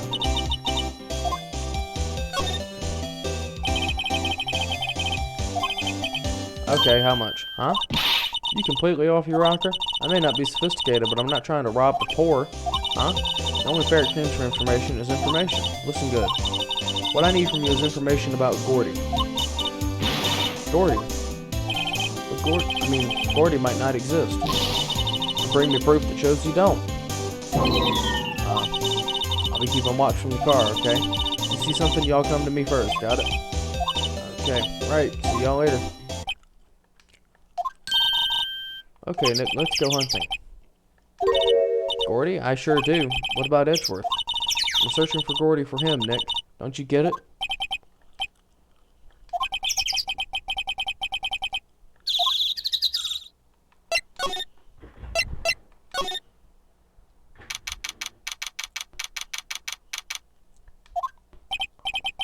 What's that? Steel Samurai, Nick. Yo, Maya. Larry, what the heck is that? That was my girl Fiance's idea. She was all, if you like put this here, it would be like really cool. Dude, she gave it to me along with the banner. Wow. It's real impressive. It's real impressive she could find those for you. Well, she knows a lot of people. And that show's finished now, so she got them for free. Right. Yo, Nick, what happened with Edgy? Oh, we made it through the first day in court, alright. I don't know how good our prospects are from here on, though. Huh. Hey, Larry, did you know Mr. Edgeworth's secret weakness? He's terrified of earthquakes. He acts like a little boy. Huh? That's weird. I don't think he was ever like that in school. No? Really? Oh, we were only in the same class for a little bit. He transferred schools pretty quickly. Transfer? Right. When the DL6 incident happened. Doesn't look like Larry knows about it, though. Hey, Larry. When did you get that big thing? Huh? Oh, the big guy? I've had that for about a month, yeah. It's a big hit with the kids. Why wasn't it there yesterday? Huh? Oh, right, the compressor was busted. Compressor? Yeah, it's that little unit by my hot dog stand. That's what I used to put air in the Steel Samurai. It broke a little while ago, so I sent it in for repairs. Oh, and here I thought you inflated it by yourself.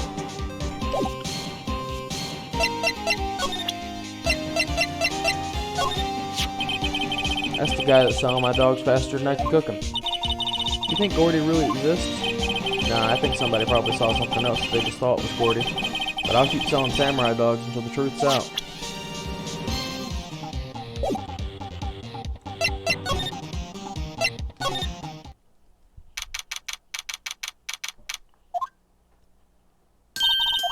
Hey y'all, well, y'all find anything out about Gordy? No, nothing. We'll keep moving. It gets cold out here at nighttime. It is a little chilly.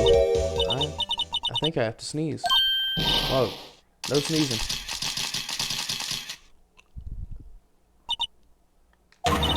I told y'all no sneezing.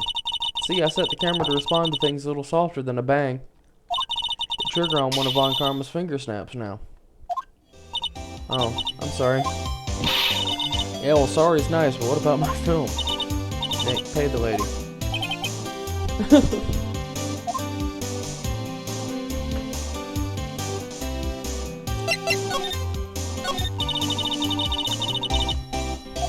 Testifying serious business. That's why I decided not to talk about that case anymore. Huh? Oh, didn't you say you had information about the case? Tell us that at least. Like I said, I'll trade it for the dirt on Gordy. What are you going to do if Gordy doesn't exist? I'll quit being an investigative photographer. What? After all, I only have one photo to my name so far. Was it a good one? You bet. A UFO. A UFO? Anyway, if I can't get a career making photographs this time around, then that's it. I'll quit and go back to school. So you really are a university student? Yeah, well, I'm taking a break for a bit. Right.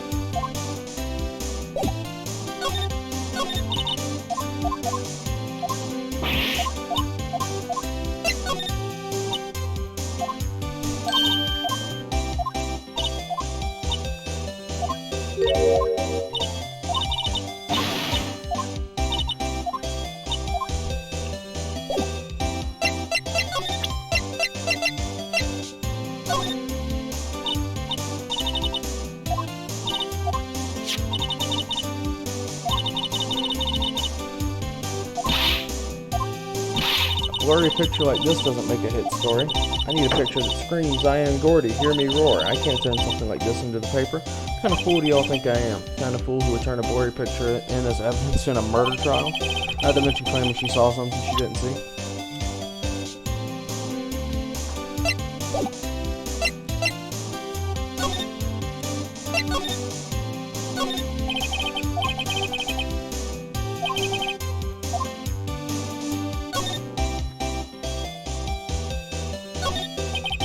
Sign says no camping. Funny place to pick funny place to pick to pitch a tent. Wait, what if the sign said no setting tents on fire? I don't think they have signs like that.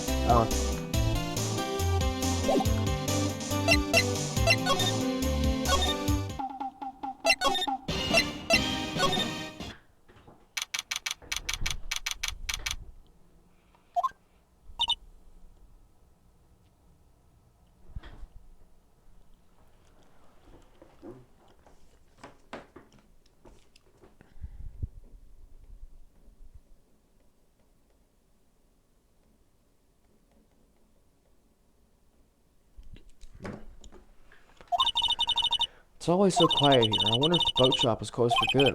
Well, with the murder on the lake and all, they're probably just taking a vacation until it blows over. I get it.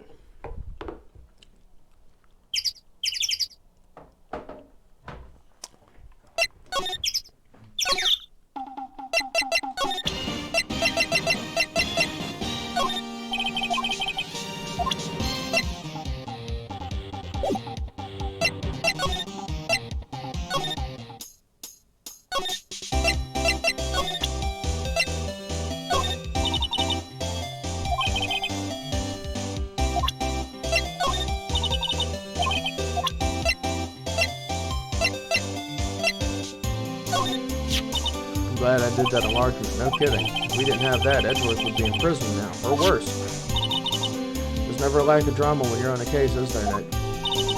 What, are you always on the verge of horrible What, are you always on the verge of horrible failure like this? Careful, the stress will send you to an early grave. Thanks for the cheerful message of support.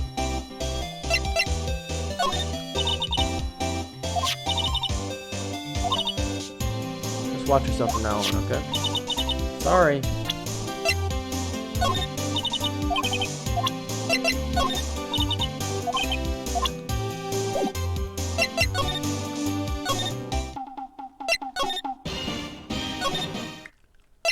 Let's go to the, yeah, here we go.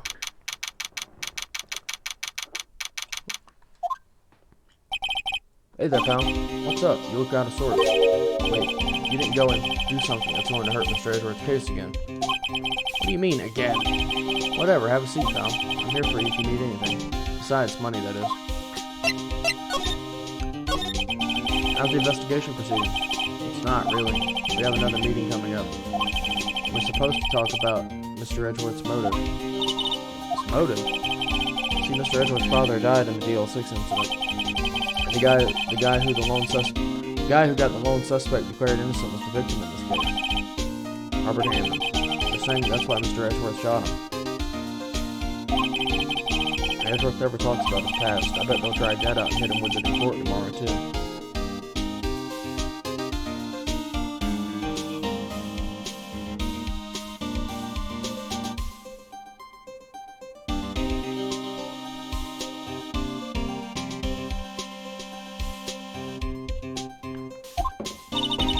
Poor Mr. Edgeworth.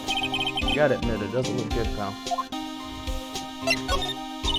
Say, Detective Gumshoe, do you know about Gordy? A monster down in Gordy Lake? Not personally, no. Oh, we're looking for it. Huh? Are you out of your mind? You got time to go with you got time to go wild monster hunting? How about doing a little questioning for me then? Oh, Detective Gumshoe is scaring me, Nick.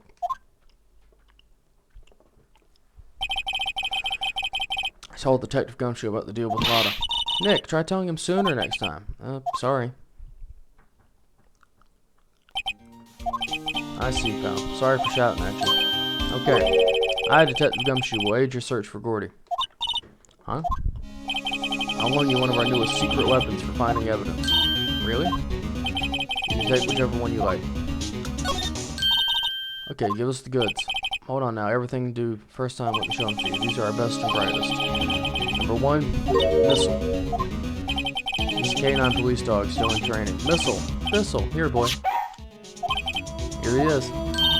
Hey, he's cute. Look, Nick, cute dog. Cute dog. This will help us. Ow. Number 2, fishing pole. Here's my own personal pole. Detective Gumshoe. We're looking for a monster. Yeah. How are we supposed to catch a whole sea monster with a fishing pole? Never know till you try. This next one's the last one. No, please. I'm already overwhelmed by our choices. Looking for something alive? Right. How are we supposed to find it with a metal detector? Hey, you never know. It might have been eating soda cans.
Unless he's been eating people's watches with spare change or something. I hadn't thought about that.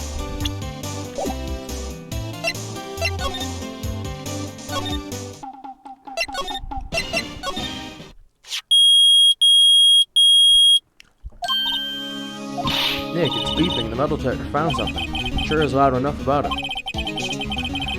Whatever it is, it must be in those bushes. Go check it out, Maya. Why do I have to check it out? Nick, look. Huh? An air tank. Huh. The valve looks broken. I thought it was Gordy. Maya, first of all, why would Gordy be in the bushes? Second of all, why would a metal detector react to a sea monster? Huh? Something wrapped around this air tank. Looks like a string of flags. Oh, we might as well take it with us now that we found it. It's heavy. Air tank of dubious value received.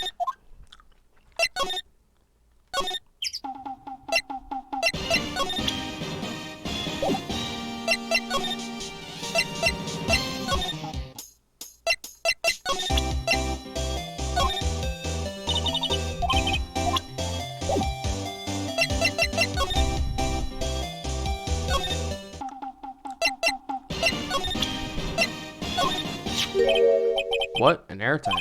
What about it? Larry, I wanted to ask you about this tank. Is it yours? Is this air tank yours?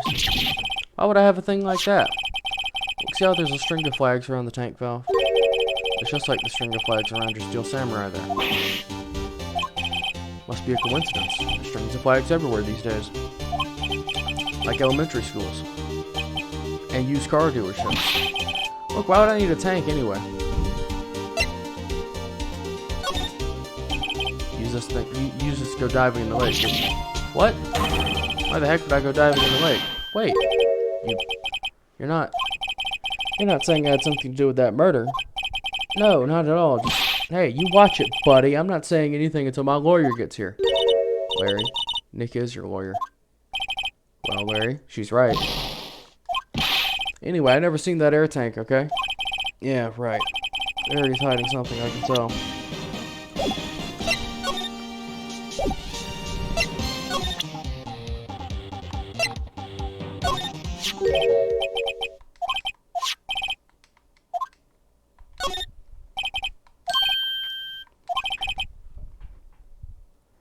Who the heck would go diving in the middle of winter?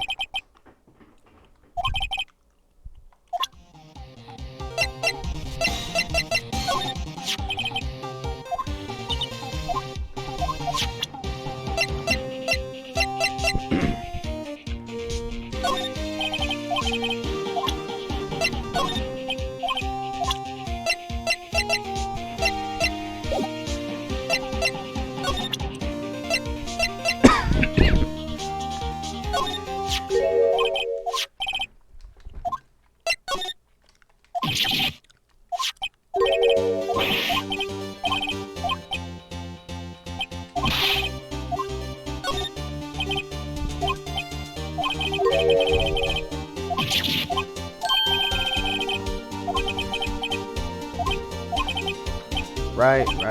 Actually, see, the compressor I always used was on the grips. So I tried using the tank to inflate it just once, and it didn't go so well. As I suspected. It didn't go so well? Yeah. Do you think you could be a little more specific? Look, it's embarrassing, so I really don't want to talk about it. Tell us! Fine, whatever. It's like what I said, the compressor was busted.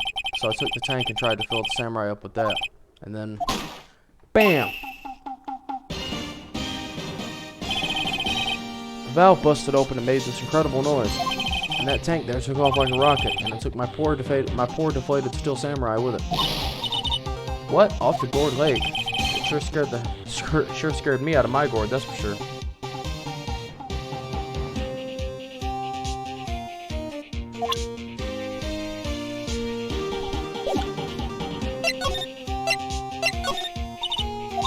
So the tank and the steel samurai you were trying to fill up flew away. What happened next? Well, all that happened on the 20th or so. 20th? Weeks ago. Now, as far as I could see, the tank went flying into the lake. So I went out every night in the boat looking for it. I mean, fiance gave me that steel samurai after all. And when did you find it? Just the night before last. It flew way out there. It took me 4 whole days to find it. The night before last. It was the night of the murder. Sorry for not telling you, Nick. Actually, I was here on the night of the murder. But you see, I went home before midnight. So you didn't know about what happened? No. That's too bad. It's not all bad. It's all one mystery at least. Mystery? Maybe we should go tell her.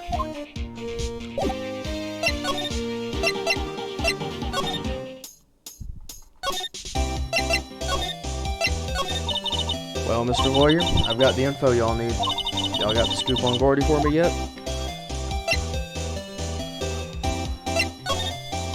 Lotta, there's no such thing as Gordy. What? How can y'all be so sure? Really, Nick? Y'all got some proof Gordy don't exist? Proof that Gordy doesn't exist? Of course I have proof. No lawyer worth his badge would make up a claim without the proof to back it up.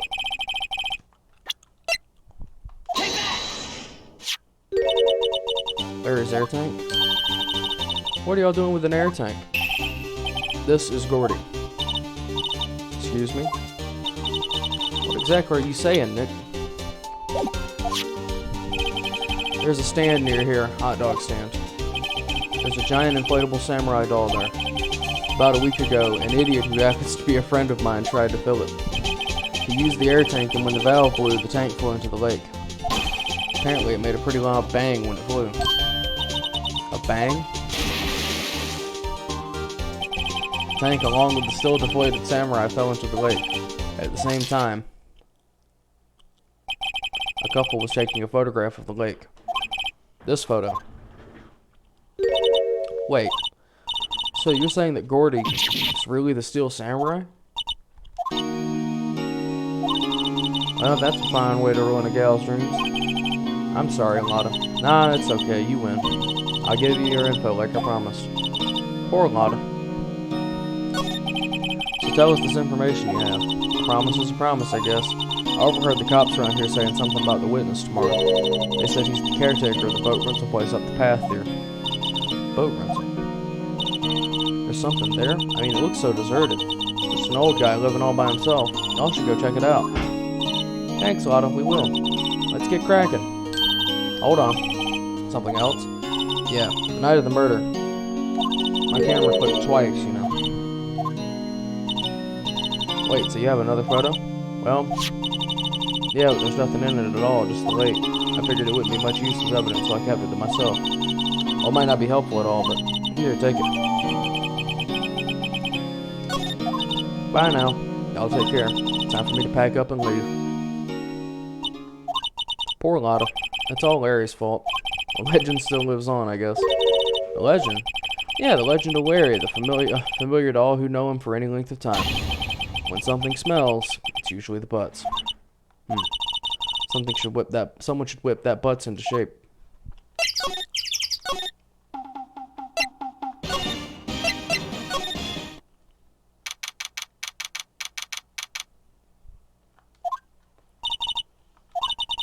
It's the boat shop that Lotta was talking about. You're right. Doesn't seem to be anyone around at all. Let's go check it out anyway.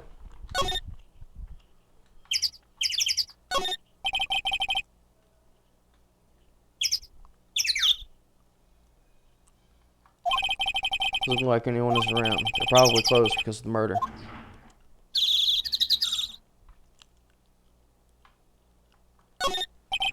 There's more forest off that way.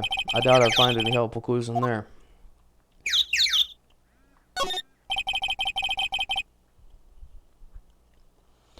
Some boats floating at the dock. The murder took place in a boat from this dock. Apparently, the police took away the actual boat that was used that night.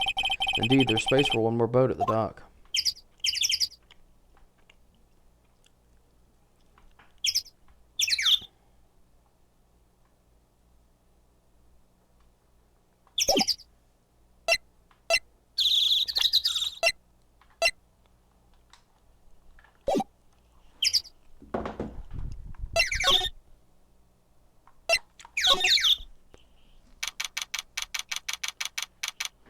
Hey, you see that parrot later? Or you see that parrot? Yeah, keep him in mind. Meg, that you? Hey, is that Keith with you? Where have you two been? I've been worried sick. Nick, you handle this. I think I'll leave this one up to you, Maya. Meg. Yeah? Finally made up your mind, have you? You'll run the pasta shop when I'm gone? Pasta? Glad to hear it, glad to hear it. You make your old man proud. When you kids left the house, I didn't know what to think. How am I supposed to keep this place running, an old man like me? Polly, the kids are home. Hello, hello. Nick, what was that? Parrot, the one on that perch. Keith, yes? I leave the wet noodle in your capable hands, sonny. Based on the available evidence, I'd say it's the name of his pasta shop. That's a relief, isn't it, Polly? Hello, hello. Yep.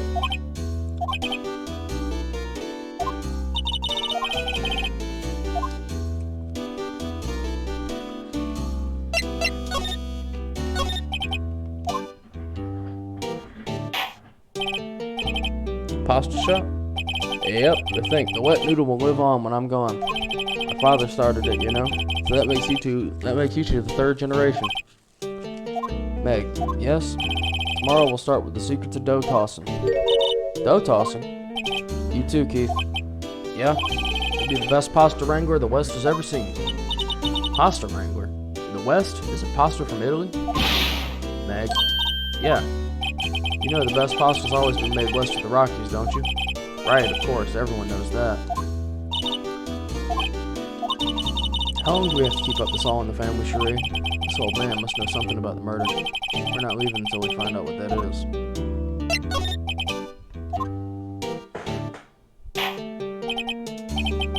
This is a boat rental shop, right? What are you talking about? This here's the Palace of Pasta, the wet noodle. But now that you mention it, we haven't gotten many orders for spaghetti lately. All the kids come up and say, yo dude, we want to ride on one of your boats. That's why I keep them boats out there. Youngsters these days. Damned if I understand them. Pretty confused myself. This isn't going anywhere, but this old man is the witness tomorrow, right? We've got to find some way of getting information out of him.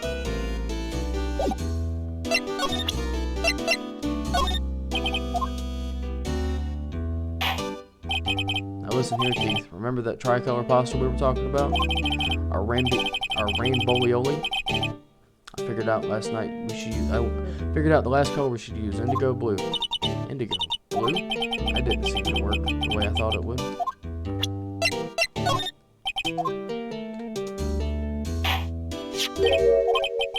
That a lawyer's badge? Yes, it is. I don't believe it. This old guy is the first person to recognize my badge. I get it. Huh? Yep.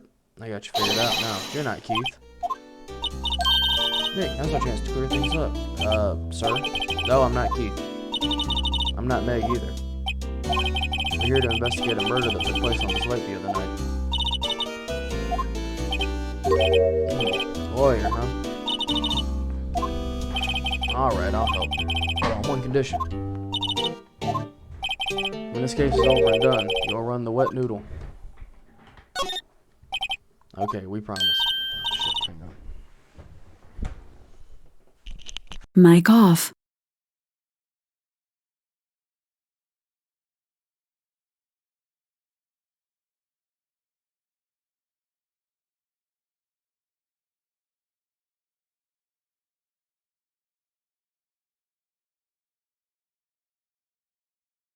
Mic on. Nick, are you sure about this? Hey, anything to get this case off. Also, who wouldn't want to eat Phoenix noodles? I guess so. That's my boy. Good for you, Keith. Wait, did you say... Wait, did I just say... You too, Meg. Yeah? You bring a tear to your old man's eye, you know. Now, what was that you wanted to know? Speak up, Holly. Hello, hello! Now he's talking to the bird again. How do we get him to talk to us?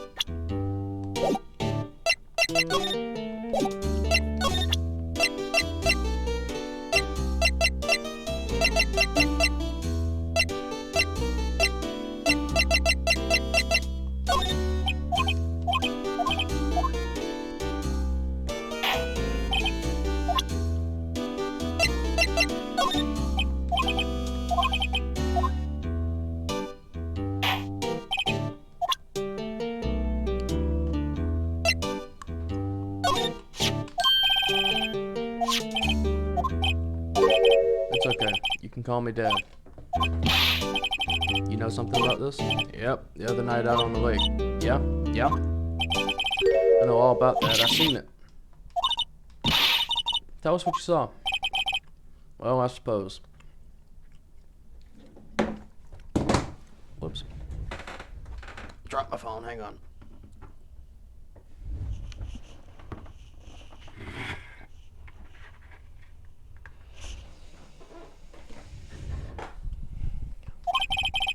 Since you're taking over the shop and all. Forget the time, but it was pretty dark outside. Probably night. Yep. It's after midnight. Okay. Then I heard this bang, so I looked outside. Then I heard another one. Bang.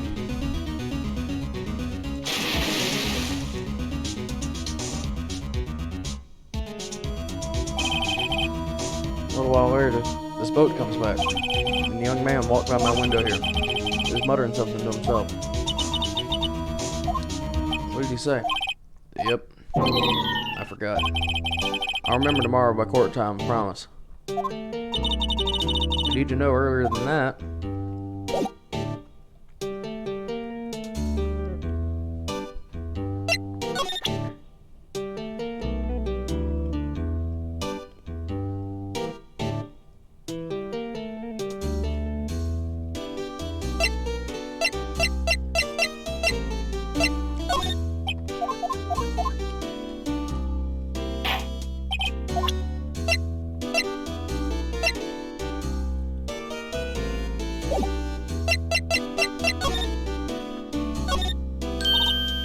Wow, what an amazing parrot that is. Good morning. Hello. It ignored me. What, you forgot, Meg? You gotta call her name first. Her name? Polly. How you been? Hello, hello. See? Neat. So the parrot's name is Polly. Too bad all she can say is hello. All Polly can say lots of things. You just need to know the secret words. Secret words?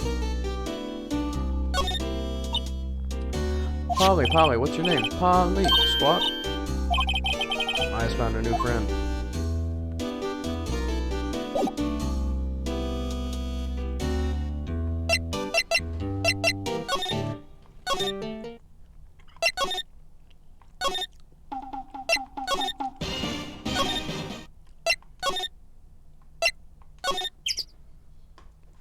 Edward's not back yet.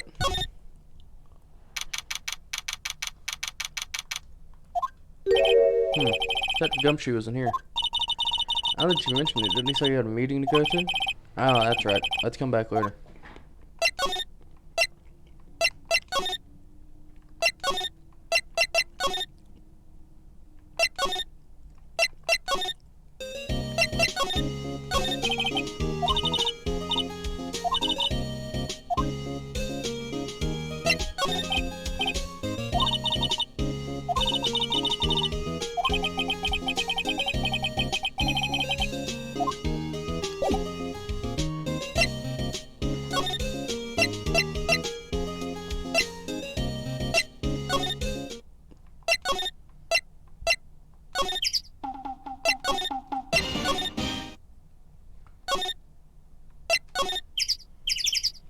I guess we still have to keep talking to the caretaker, but...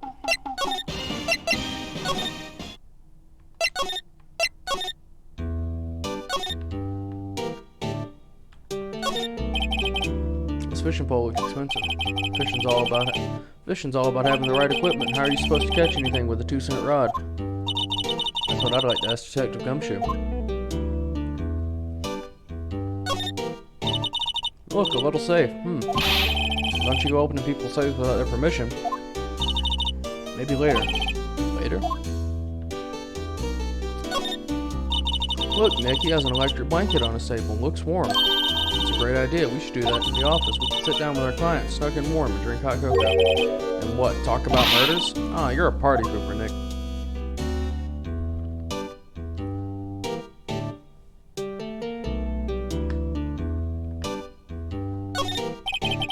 It's like the kitchen unit. It's pretty clean. Funny, he doesn't look like the type who keep things tidy like that. You're forgetting that he's running a pasta shop here. That's right, Keith. I'm confused. Me too, buddy. Me too. Oh, he has a television in here too. Yep, don't work though. Really? Picked it up from the dump after all. It figures that it doesn't work. Then why do you keep it? I don't know. It just looks right there. In the summer, I replaced it with a mini fridge. Broken mini fridge? Of course. I got that from the dump too. Nobody in their right mind would throw away a good cooler.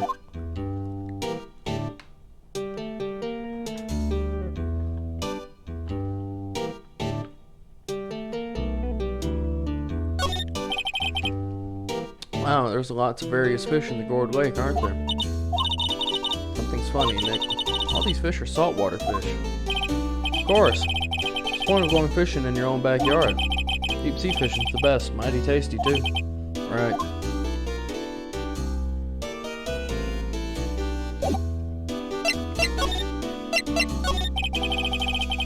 My memory's gotten worse of late. That's why I just tell everything important to old Polly here. Everything important? I wonder. Polly, what's the number to the safe? 1228. Alright. Hey, Polly, watch it, will you? See, Nick? All it takes is a little clever thinking. And a criminal mind. Quick, Nick, write that number down. Hey, don't get me involved in your little heist schemes. You know what, eh? Little Terry was just here. Terry? Yeah, that kid next door. You always used to make him cry, remember? He was wearing this tattered old coat, got himself some whiskers growing out of his face.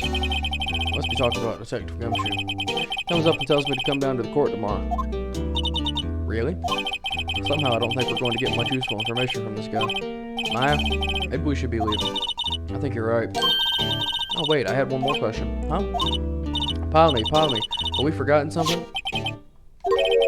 Don't forget DL6. Huh? What did she just say, Nick? One more time, Polly. Don't forget DL6. DL6 incident? Hey, Dad.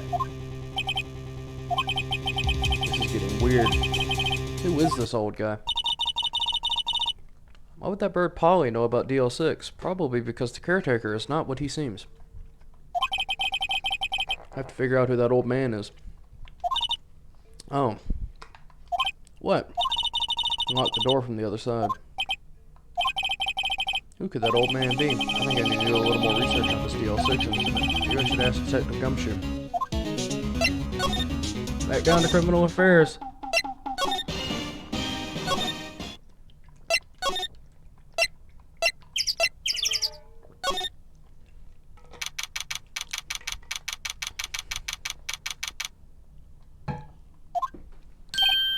Hey pal, long time no see. You don't look so happy. What's wrong this time? I actually wanted to ask you something. Yeah? You know the boat rental shop down at Gourd Lake? Oh yeah. The old man who runs it is appearing as a witness in court tomorrow, right? Huh? How'd you... It was supposed to be top secret. You know who that old man is, Detective? Actually, I don't. He's a bit of an odd bird. I haven't been able to get a straight answer out of him. I decided at first he wasn't persuasive enough to stand and testify as a witness. That's why we called Miss Lotta Hart yesterday.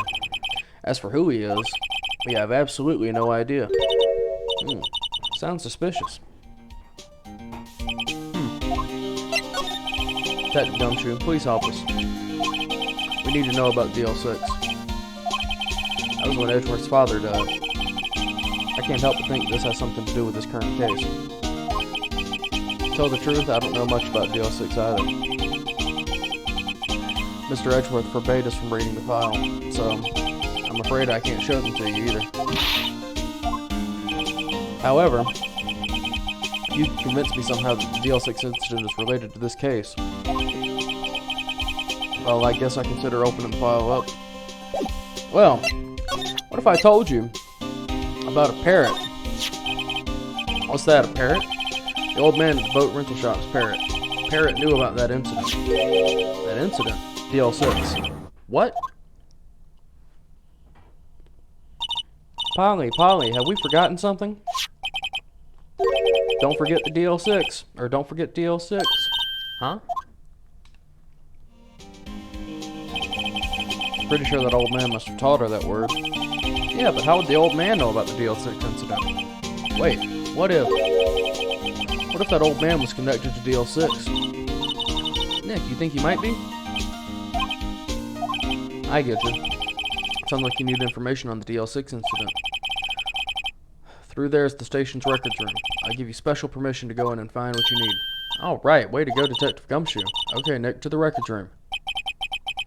I guess it's time we faced Edgeworth's past.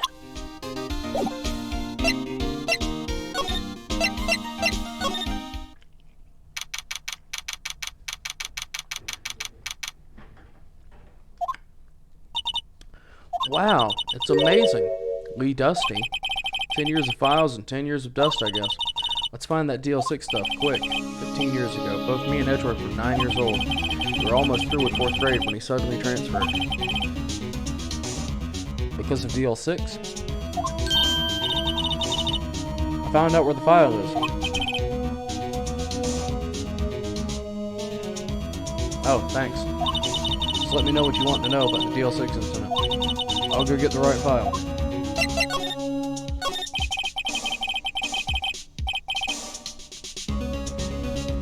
First, I have to get a handle on the main facts, like a case summary. Summary. Found it. Here you go. It's December 28th, 2001. That's exactly 15 years ago from the day after tomorrow. So in 2 days, the case is closed. The incident took place in the elevator of the district courthouse. What? It's the same district courthouse where we're holding trial now? Looks like it. There was a large earthquake at 2 p.m. on that day. Part of the court building collapsed and all the lights went out.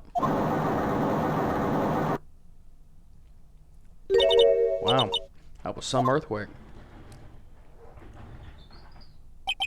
At the time, 3 people were trapped in the elevator. It took 5 hours for them to be rescued. 5 hours?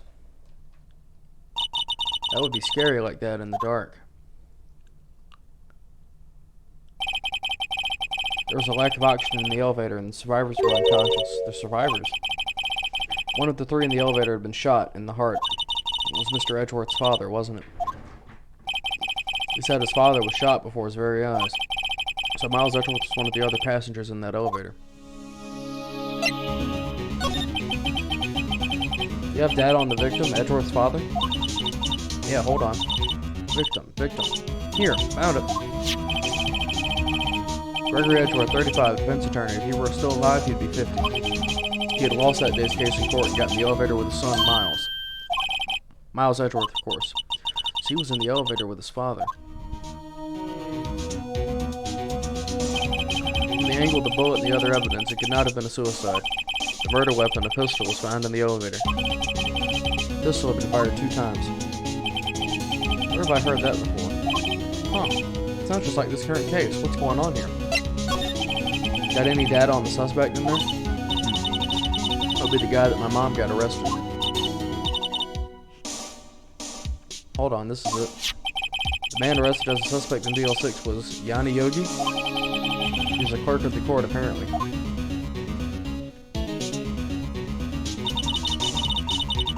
So he must have been the 3rd person in the elevator. Well, then he had to have done it. But he was found innocent thanks to his defense lawyer, Robert Hammond. The victim in our case. Right. The suspect, Mr. Yogi, was oxygen deprived, so much so he had brain damage. He lost all memory of being in the elevator. After he was declared innocent, he disappeared. Where could Yogi have gone to, I wonder? He may be closer than we think. I guess I know generally what happened in DL6 now. I still don't know what sort of impact the whole thing had on Edgeworth. Nick, are we going to take the whole file? There's too much. We'll never get it out. You're right. How about we just take what we think we'll need?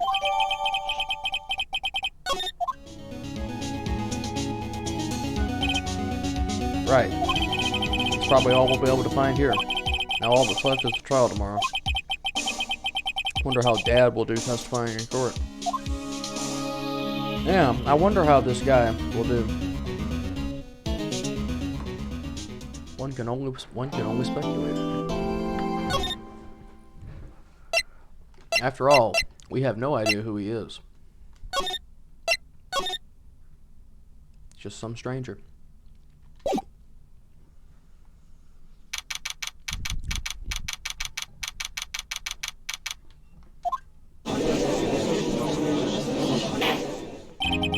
Court is now in session for the trial of Mr. Miles Edgeworth. Defense is ready, Your Honor.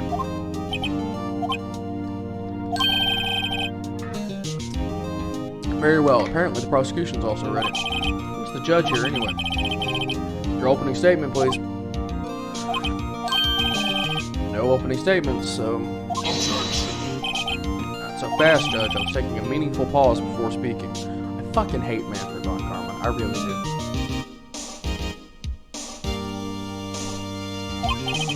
Right, of course. A prediction. Today's trial will end 3 minutes from now.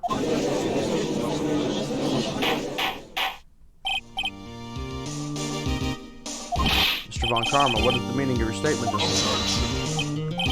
Must you question everything? It will be over in 3 minutes. We have no time to waste. I call my witness now.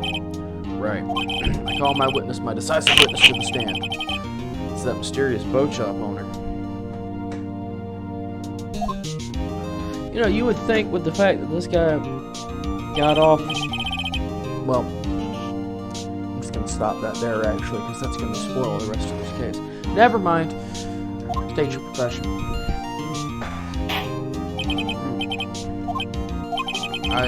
Proprietor of the restaurant, The Wet Noodle at Gourd Lake. And I also rent boats. The night of the incident, you were the boat rental shop, correct? Yep. Yep, I was. Please testify. Wait a second. You still haven't heard who this old guy is. Wait a minute. The witness hasn't stated his name yet. Because I did not ask him, Mr. Wright. I have predicted the trial will end in 3 minutes. Stop asking trivial questions and cooperate.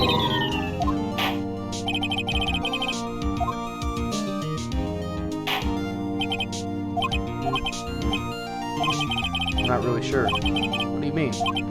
My memory, Your Honor, the witness does not remember anything beyond the last several years. Ergo, he cannot recall his own name. He can't recall, you say? Yes, but the incident in question took place 3 days ago. He can testify. How convenient. Let's hear his testimony then, shall we?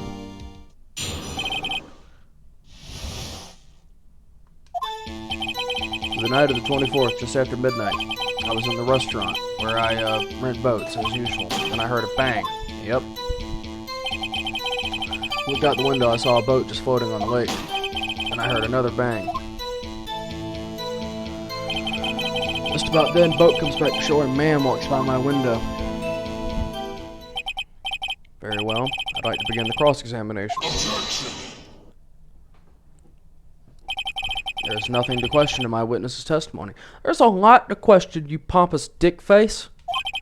Ergo, no need for cross-examination. Besides, there are only 10 seconds left before our 3 minutes are up. Judge, your verdict now. Mr. Wright?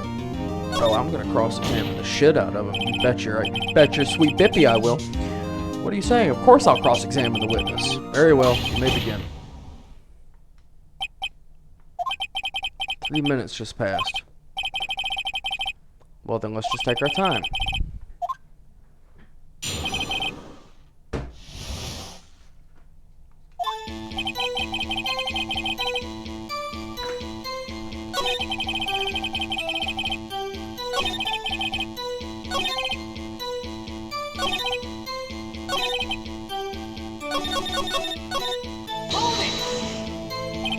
Just after midnight? Yep, just around then. Are you sure? Pretty sure. When I talked to you yesterday, you were rather vague about the time. I'm surprised you seem so sure about it today. I asked him and he remembered. Isn't that right?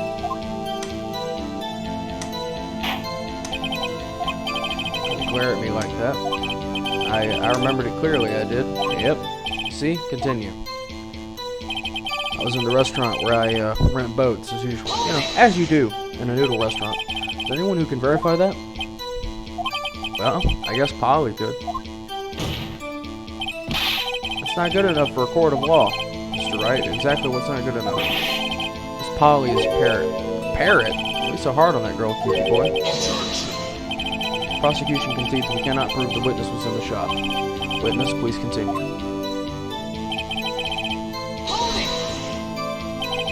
And where did the bang seem to come from?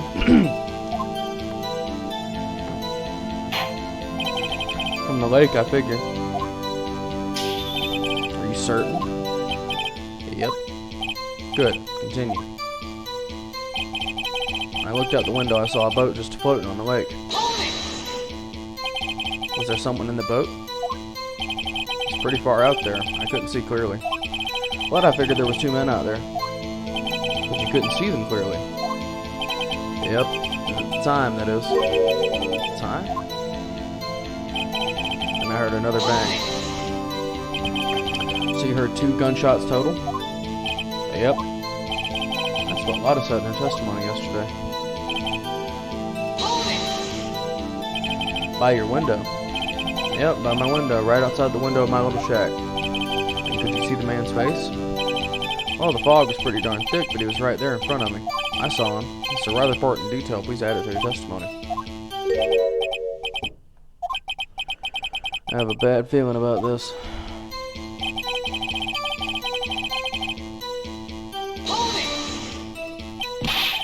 Are you sure?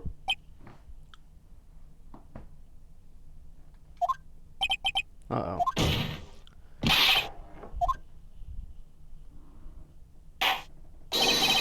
Dead certain, Pete. He said, I can't believe he's dead as he was walking by, too.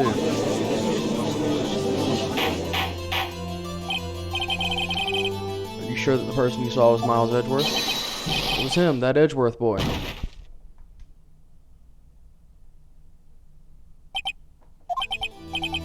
This sounds like decisive evidence indeed. I see no room for doubt.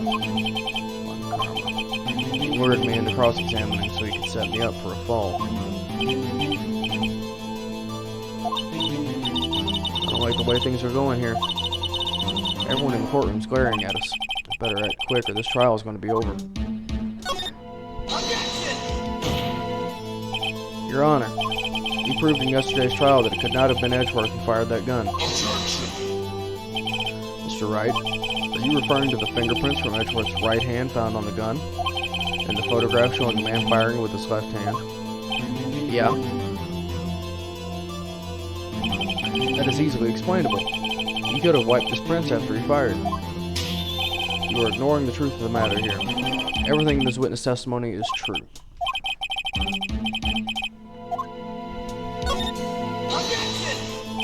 Your Honor, this witness claims that Edgeworth said, I can't believe he's dead. But his word is all we have. If he were telling a lie, Mr. Wright, in a court of law, the evidence tells all. Apparently, you have yet to realize even this basic fact. You can say his testimony is a lie. Show us proof. We have evidence. It's no good. There's nothing I can do. Are you sure? To be honest, I don't know what to do anymore. Well, I mean...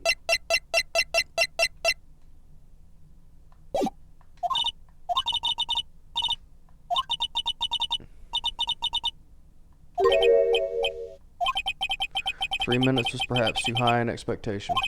However, 15 minutes isn't bad. This must be a new record. The witness may leave the stand."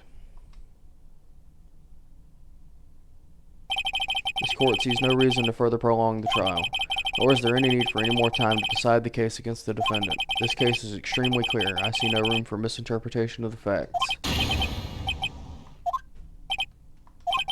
This court finds the defendant, Mr. Miles Edgeworth. The accused will surrender to the court immediately, to be held pending trial to a higher court within a month from today's date. That is all. This court is adjourned.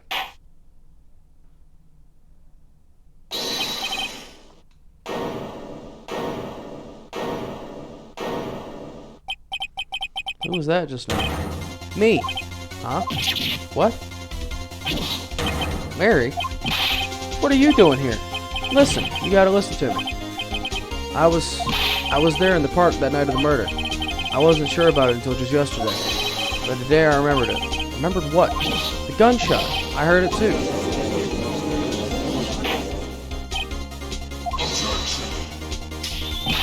What is the meaning of this? The verdict has been decided. I call for adjournment. One moment, Mr. Von Karma. So you say you heard a gunshot? Yeah, I did. A gunshot that night. I was sitting here listening in the audience listening to his testimony. Then I realized something he said was different from what I remember. And yeah, I can't just sit here and let you call AJ a murderer. It's just not right. I'll testify. Let me testify. Order. Well, this is the first time something has happened like this in my court. I'm not quite sure how to proceed. You've already given your decision. Trial is over. Nick, this is it. Larry's given us one final chance at this. He's right. If only it wasn't Larry, he could make things even worse. Mr. Edgeworth is just declared guilty, Nick. It doesn't get any worse. You're right, actually. Your Honor, there's another witness. It is our duty to hear him speak. Right here, right now. A waste of time. The verdict cannot be overturned. Allow me to speak my own opinion. In all court proceedings, it is our duty to prevent an inaccurate verdict. In order to make sure no mistake has been made, every witness should be heard. I withdraw my previous verdict of guilty. Mr. Von Karma, I order you to call this new witness to testify. Now. The court will adjourn for a 5-minute recess. After that, we will hear this new witness. Court is adjourned. That was close.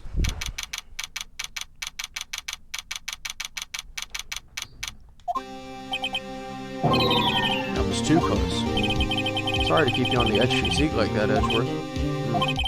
I've seen worse. Yeah, right, Edgeworth. You're sweating bullets. I just wonder what Larry plans to say in there. Larry was at the lake that night? Yeah. He said he went looking for the steel samurai balloon that flew into the lake. Oh, right. And he found the balloon in the air tank that night. Yeah. Hey, Edgeworth. Huh? You say something, right? Yeah, a lot of things. You seem out of it. What's wrong? It's nothing. Mr. Edgeworth, there's something I've been meaning to ask you. What's that? Why are your fingerprints on the murder weapon? Oh.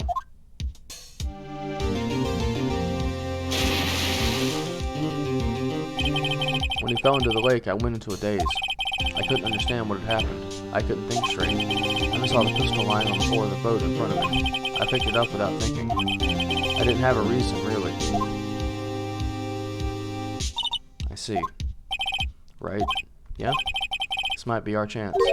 Our chance? My karma has only ever run perfect trials. Perfectly prepared witnesses, perfectly complete evidence. That's the secret to his success. This is the first time he's ever had to deal with something unexpected. He has to let someone in he hasn't even talked to. He has to let someone he hasn't even talked to testify before court. And that someone is Larry.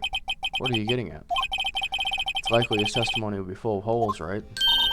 No 10-minute trial this time. We'll milk this one for all it's worth. Hey, it was 15 minutes. Everything's on Larry now.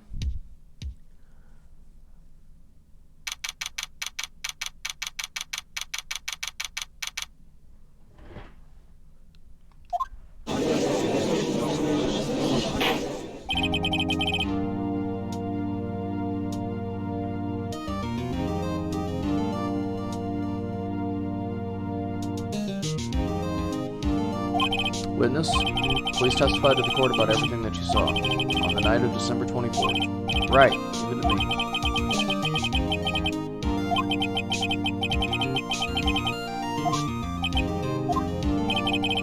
Crumb didn't even have time to prep his witness. I just hope Edgeworth was right about this being our big break.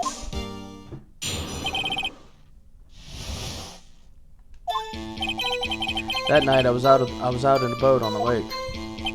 I was looking for something and I found it. So I quietly slipped the boat back into the rental shop dock. Then just as I was thinking about going home, I heard this bang. I looked out over the lake, but I didn't see a boat. So after I heard that single gunshot, I went home. That was an unusually vague testimony, even for this court. In any case, Mr. Wright, you may begin your cross-examination. Yes, Your Honor. What's wrong, Nick? It's Larry. I have no idea what he's going to say if I press him. I'm a little scared. Well, we've come this far. There's no way to go but forward.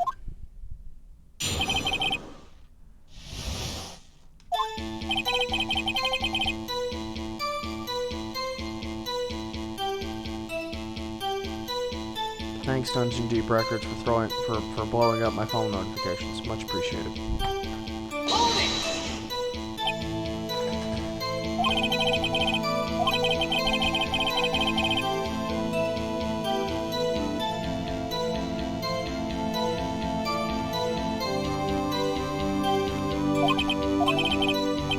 First of all, what time was it? Oh, it was after 11 when I went out on the boat.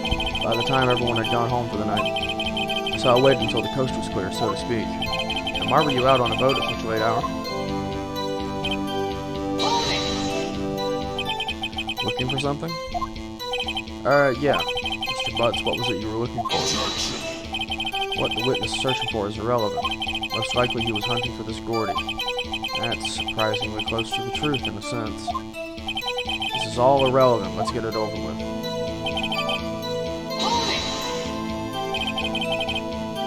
Around what time was that?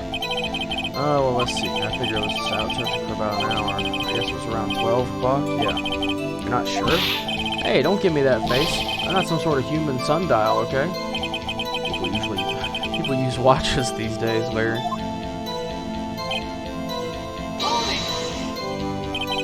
Where did the sound come from? Yeah, well, I wasn't too sure about that. I looked around, you know. Did you look at the lake? Yeah, I looked. I looked over at the lake, but I didn't see a boat. Wasn't there a boat on the lake?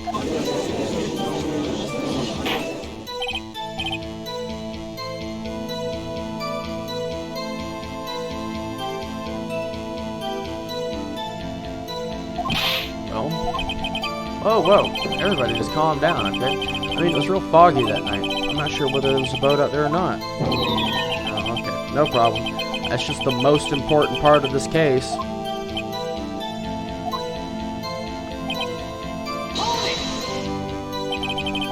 So I only heard one bang, correct? Yeah. Huh.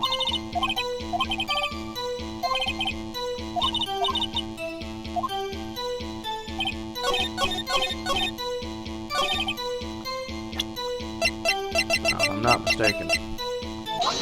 Yeah. Wait a sec, Larry. What? You only heard one bang? You're sure? That's what I said. But Miss Lotta Hart testified yesterday that she heard 2 bangs. And the old man just now said the same thing. They both heard 2 gunshots that night. Huh? Were you even listening? Were you paying attention at all to what they said? Yo, Nick, please. Huh? You know, something's been bothering me. I'm a witness, see? I'm like a customer here. So you gotta treat me nice and stuff, okay? Mr. Butts? What? You only heard 1 gunshot? Are you sure? Well, to tell you the truth, I'm not sure. Huh? Not sure? How could you not be sure? Yeah, well, I might have missed the other gunshot. I was, listening to something else. Something else? My radio, dude, with my headphones.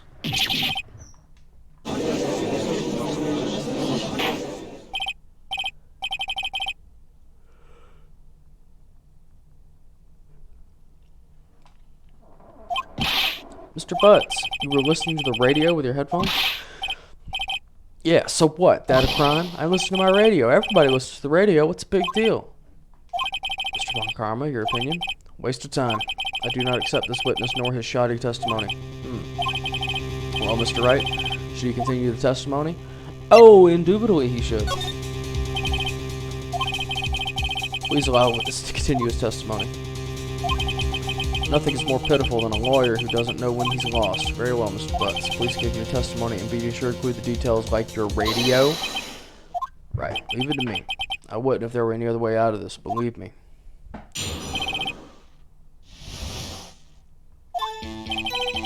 It's lonely being alone on Christmas Eve. That's why I was listening to an all-request show on the radio, see? I was listening to it real booming loud like, but I'm sure I heard that gunshot. I remember exactly what the DJ was saying when I heard it, too.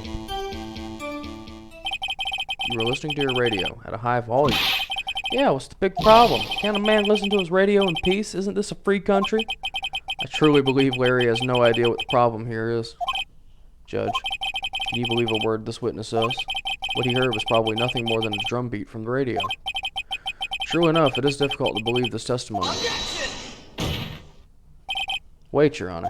The witness said he remembers exactly what the DJ said when he heard the gunshot. Excuse me, DJ. An announcer, the guy who says things on the radio. Anyway, what this means is when he heard the sound, no music was playing. The DJ only talks between songs, so he could have heard the gunshot from the lake. I'd like to cross-examine the witness, Your Honor. Very well, Mr. Wright. I can't believe I'm continuing this charade.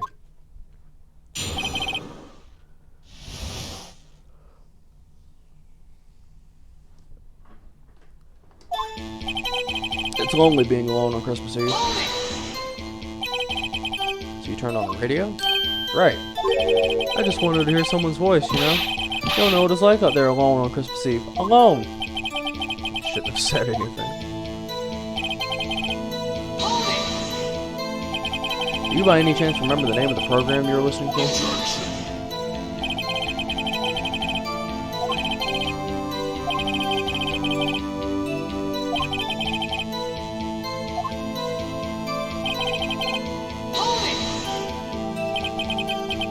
Real booming loud?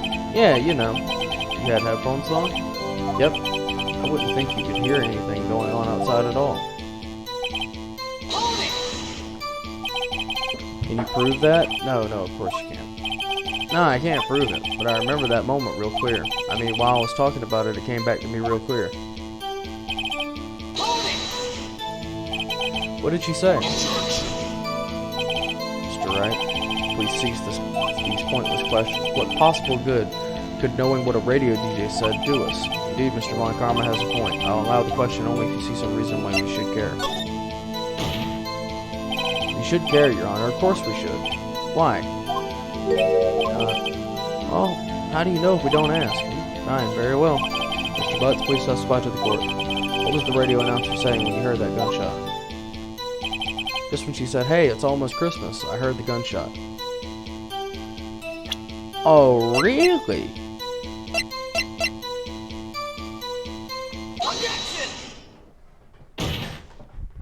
Larry, are you absolutely sure what you're saying is correct? Huh? What's with that face? You look scary, dude. Hey, if you're trying to scare me, you know better that I don't scare easy. Something the matter, Mr. Wright? Your Honor, did you hear what the witness just said? The DJ said, "Hey, it's almost Christmas," when he heard the gunshot. Indeed, and? Almost Christmas means it wasn't Christmas. Do you realize what this means? When he heard the gunshot, it was still Christmas Eve. That would seem to be the case, yes. But he should have heard that gunshot after midnight.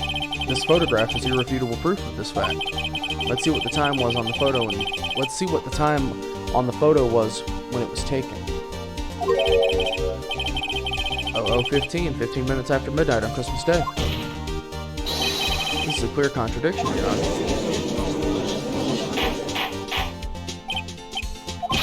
What does this mean? The two prior witnesses heard gunshots after midnight. However, this witness says he heard a gunshot before midnight. Judge, the answer is simple. The current witness is plainly mistaken. Just look at him. Suspicious. What?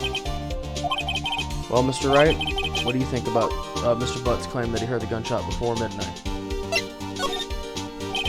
Larry is not mistaken, Your Honor. He heard that gunshot before midnight. Intriguing.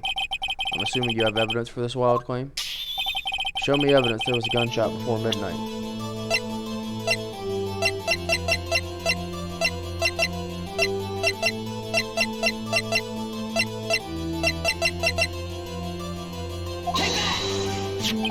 Look at this photograph. This was taken by our witness yesterday, Miss Lotta Hart, with her automatic camera. The timestamp on the photo reads December 24th, 11:50 p.m. Oh, There's nothing on the lake in this picture, Your Honor. The real issue here is not why nothing is shown in this photograph. It's why this photograph exists at all. What do you mean? Your Honor, this photograph was taken by an automatic camera. That camera was set off to go in response to loud noises. Correct. There was a loud noise on the lake at 11:50 p.m. That's why this photograph was taken. In other words, when Larry heard the gunshot, it was most definitely still Christmas Eve. Indeed, it would seem that is the case. Where does that leave us? Miss Hart testified she heard the gunshots after midnight. Are you claiming she was mistaken? Not at all, Your Honor. It's a fact that the camera also triggered 15 minutes after midnight. Your Honor, that night there were two sets of gunshots with a 25-minute pause between them. Why would this be? be fooled, Judge. That camera was set to respond to loud noises. Yeah? There's no proof that there was a loud noise at 11. There was no proof that the loud noise at 11:50 was a gunshot. Why the witness could have sneezed, triggering the camera. Hey, my nose was clear that night, man. Well, Mr. Wright, there's no turning back now. Can you prove there was a loud noise? The loud noise at 11:50 was indeed a gunshot?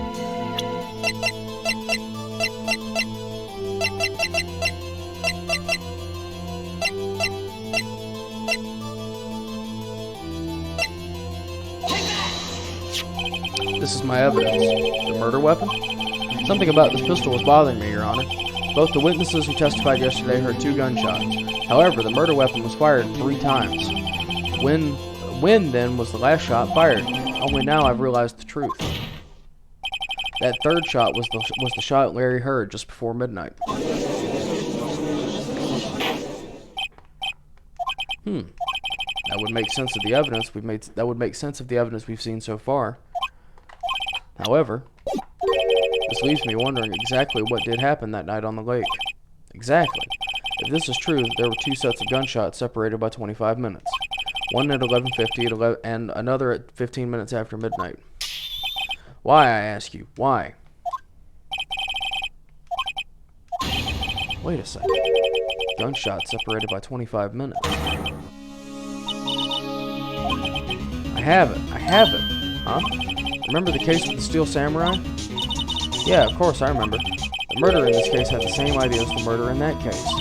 What do you mean? Maya. Yeah? If we don't figure this out now, we'll never overturn Edgeworth's guilty verdict. I've got a hunch and I'm going to run with it. Right, I mean, is this safe? Safe, we've already gotten a guilty verdict. We've got nothing to lose. You just watch and let me know if I can say anything. You just watch and let me know if I say anything that sounds fishy, okay? Your Honor, the testimony just now has cleared up this entire case. What do you mean, Mr. Wright? So you finally realized the truth? There could be no other murderer here than Miles Edgeworth himself. Wrong, Von Karma. A man was shot that night, but it wasn't Edgeworth who did the shooting. Listen, Ricky. Take a deep breath and consider the facts. At the time of the murder, 1 boat was on the lake. This is shown by the witness's photograph. The defendant Edgeworth and the victim Robert Hammond were on that boat.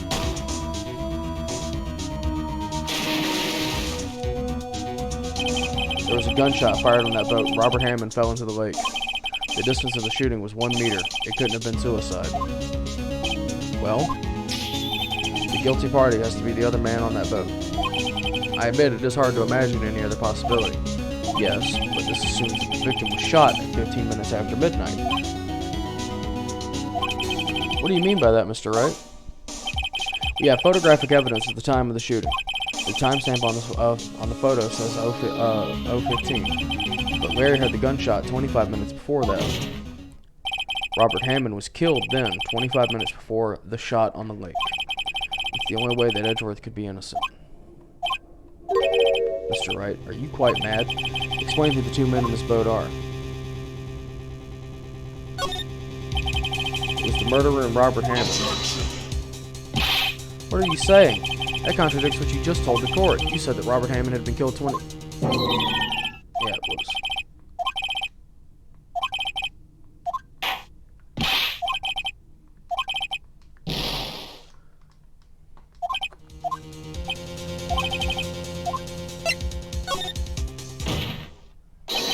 Of course, it was Edgeworth and the murderer. After the murderer killed Robert Hammond at 11:50, he assumed the guise of Mr. Hammond and met Edgeworth.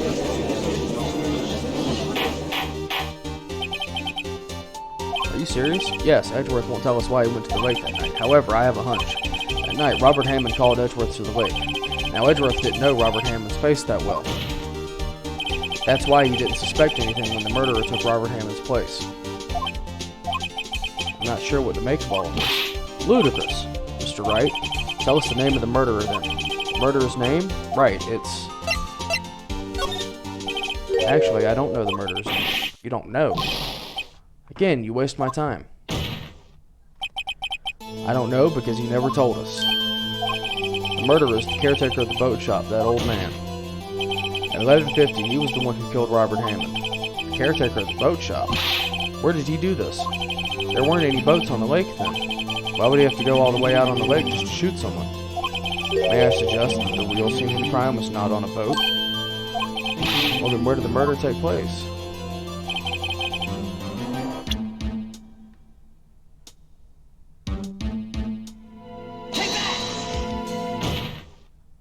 Here, of course, the boat shop where he lives. That way he can meet with the victim without anyone seeing. You have proof that the boat shop was the scene of the crime?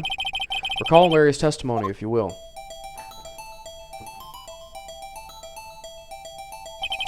That night he was out on the lake in a boat searching for something. He finds it and returns to the boat. Then, just as he starts to head home, he hears a gunshot. He heard a gunshot, Your Honor, even though he was wearing headphones at the time. In other words, the gunshot was very, very close by. And where would he be if he had just returned a boat? The boat shop.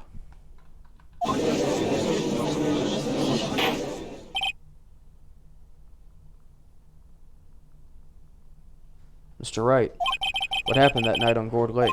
Please tell the court from the beginning. Yes, Your Honor. Nick, are you sure about this? Not really, but I think if I start at the very beginning and I take it slow, I might just be able to figure this out. That night, the caretaker of the boat shop called Robert Hammond to his shop.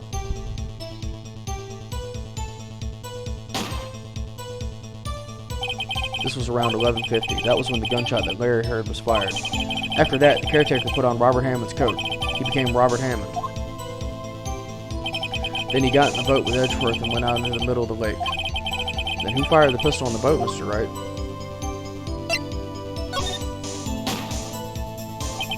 Of course, it was the murderer who shot the pistol. He shot twice. Both missed Edgeworth on purpose. Wait a minute. Yeah? Why would he shoot twice if he didn't mean to hit anyone? Details. Know this, Mr. Wright. The moment you run out of explanations is the moment you lose. Tell us why the murderer had to fire twice. I believe he shot twice to create a witness, Your Honor. Create a witness? The murderer lifts his pistol and fires one shot. That ensures anyone who heard the shot would look at the lake.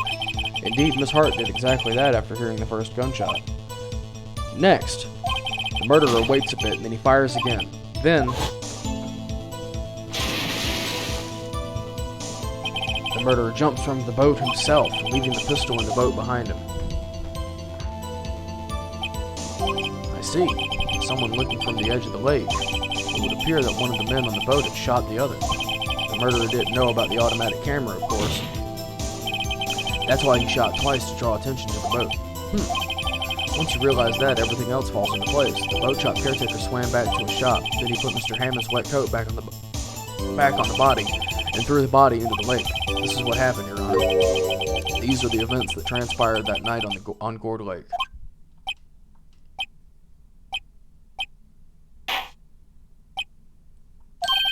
Bailiff, bring out the witness from before. The boat shop caretaker, quickly.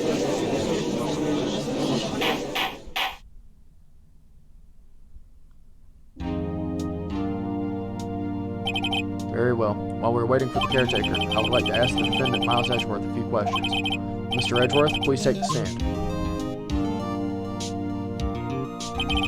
Mr. Edgeworth, you heard what the defense has said? Yes. Well, why did you go to the lake that night? What Wright has said was mostly correct. Astonishingly so, actually. Yes, several days ago I received a letter. The letter was signed to Robert Hammond. He asked me to come to the boat shop by the lake at midnight on Christmas Eve. He said he had something very important to discuss with me. Something important? I'm sorry, I can't say what it was. Your Honor, sir. Bailiff? We are conducting a trial here. I ask that you remain quiet. The witness has disappeared. He isn't at the boat shop either. What? What should I do? Find him, quickly. We cannot allow him to get away.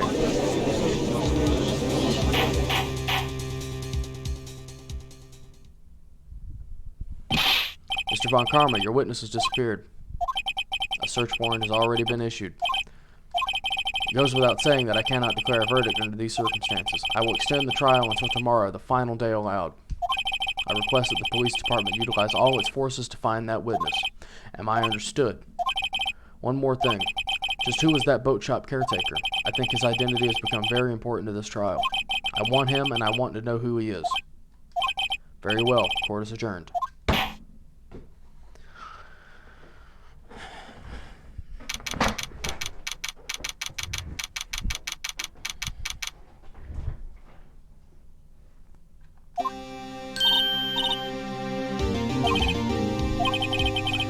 at least he got out from under that guilty verdict.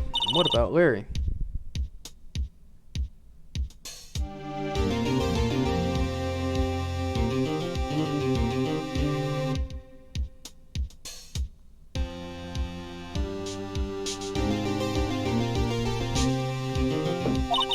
Even Von Karma didn't know what to do with his testimony. Larry really helped us out. Sure, once I sifted through his unique testimony. Still, he did save us. I just wish our cases weren't so down to the wire all the time. I know what you mean. Sometimes I feel like it's us on trial instead of our clients. Hey, Edgeworth. Mr. Edgeworth? Did you say something? Don't look so pained. I mean, it looks like you're probably going to get off the hook. You could try to smile just a little. Relax. I'm sorry, but I fear it's not over for me yet. What do you mean? Right? There's something that's been troubling me for a long time now. I don't know whether or not to tell you. Edgeworth? No, there's so little time left. I want to tell you to get it off my chest, but I can't make up my mind. What is this about, Edgeworth? It's a nightmare I've had. A memory of a crime that I committed. A crime you committed. A memory of a murder.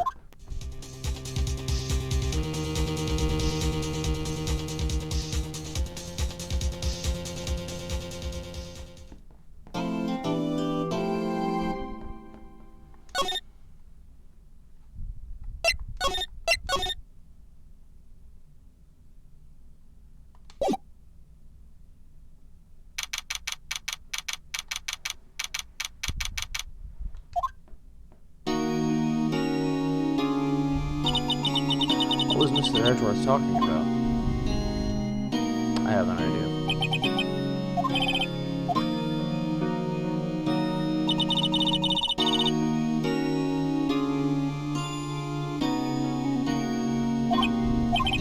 I don't believe it, not Edgeworth. Some painful memory has been troubling him recently. But he'd never take someone's life, never. Yo, how's everybody doing? What do you think of my performance today? I had him swooning in the aisles, huh, Maya? Swooning? Me? Yes, I do remember feeling pain. Right on. Tell me the truth. Tell me the truth. It was like love at first sight, right? Right, Nick? Huh? Me? Oh, well, maybe my heart skipped a beat or two, but not for the reasons you would like. I think you can do better than that. Come on, I saved Edgeworth in there, dude. Edgy. You guys should be bowing before me. Yeah, bow before your hero. Alright, let's talk to good old Larry. Larry, you really helped out in the trial today. You did. If you weren't there, Larry, I'm sure Mr. Edgeworth would have been found guilty. Huh. Seriously, Nick. That boat shop caretaker guy's pretty suspicious. That Edgy ain't off the hook yet. Way to spoil the mood, Larry. Hey, I'm just a guy sitting in the audience, you know? But from where I was sitting, Edgy seemed pretty edgy. I mean, can you really know he's telling the truth about that night? I don't know. But what I do know is I'm going to believe in you two until the end. Us two. Edgeworth and who else? You mean me, right? Nah, he means me, right, Nick? Yeah, you, Larry. Not me. But why you, Larry? Huh? Actually, yeah. Why me? Enough with the silent treatment. Nick, why do you trust Mr. Edgeworth so much? I mean, he's changed recently, true. But when we first met him, he was kind of a jerk, don't you think? You didn't know him back then. Back when he wanted to become a defense attorney. Is that when you two were classmates? Yeah, in grade school. They saved me, Miles and Larry. They saved me and I'll never forget it. That's why I became a defense attorney, you know. What? Hey, Larry, what you talking about? Huh? Sorry, I kind of forgot. Okay, Nick, out with it. I'm going to hear the story today, and that's final. Okay, it's kind of a long story, so hang in there. It was the very end of 3rd grade. I was on trial, a class trial. A class trial? You remember Larry, spring, end of 3rd grade? Kid in our class got his lunch money stolen. Lunch money? Our school was really small. Every month, kids would bring in an envelope with money for lunch from home. Huh, I see. Anyways, this kid's envelope disappeared with $38 still inside. Oh yeah, now that you mention it, I do remember that. I can see why you'd forget, though. You were out of school that day. Anyway, the envelope had been stolen during PE class. I was coming down with a cold, so I skipped PE that day. I was the only one not in class. So, they thought you did it? Yeah, the kids in class said I should be put on trial. Trial? It's pretty intense for 3rd grade. So the next day we held a classroom trial with me as the defendant. I didn't do it. Guilty. You did it. Guilty. It was you. Give the money back. You're such a meanie. No one play with him. Just admit you did it. You can't hide the truth. Tell us the truth. We're not going to play with you anymore. Yeah, and no borrowing my eraser. You shouldn't be allowed in the room place or the library committee. Give me back my 50 cents, I wanted you. Hey, did you rob that bank the other day? Now, Phoenix, you know you shouldn't steal people's money. It's not right. In the end, even the teacher thought I'd done it. Go over and apologize, Phoenix. I didn't know what was happening. I was so sad, I couldn't stop crying. Everyone was staring at me like I had done it. I tried to apologize. I went to where the boy whose money had been stolen was sitting. That's when it happened. You shouldn't have to apologize. The only thing that belongs in a trial is evidence. Anything else has no place. You should all be ashamed. Amateurs. Miles? Damn it. No, I thought I was going to get that. No one. It wasn't you who stole my money, was it? No? Then you shouldn't apologize. Everyone's been shouting you did it, but no one has any proof. That's why, Your Honor, this boy is innocent. Miles, it was your money that was stolen. Yeah, he did it. He's the one. We don't need proof. Make him say he's sorry. Why don't you all just shut up? This is always how it is. Everybody ganging up and picking on one person. Just think about how he feels. He said he didn't do it, so he didn't do it.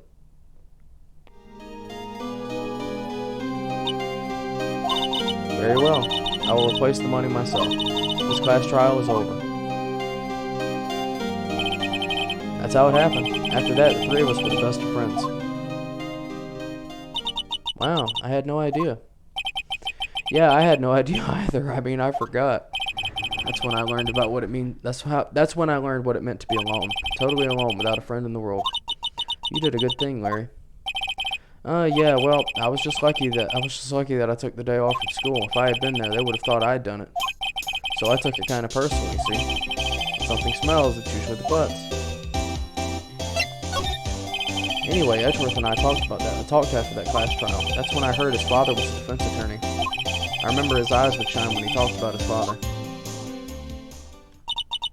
I'm going to become a defense attorney, just like my father, a famous defense attorney. Then a few months later, he suddenly transferred to another school. The DL6 incident. Right. I'm not sure, but the transfer probably had to do with his father's death. That's so sad. It was several years later that I heard Edgeworth's name again. There was an article about him in the newspaper. The headline was something like, Dark Suspicions of a Demon Attorney. Fabricating evidence, manipulating testimonies, covering up facts.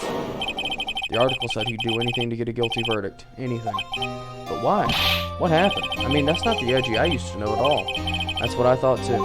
I tried to get in touch with him. I don't know how many times. He never replied. I guess he didn't want to see his old friends. I couldn't just drop it though. I wanted to meet him, learn why he'd become who he became.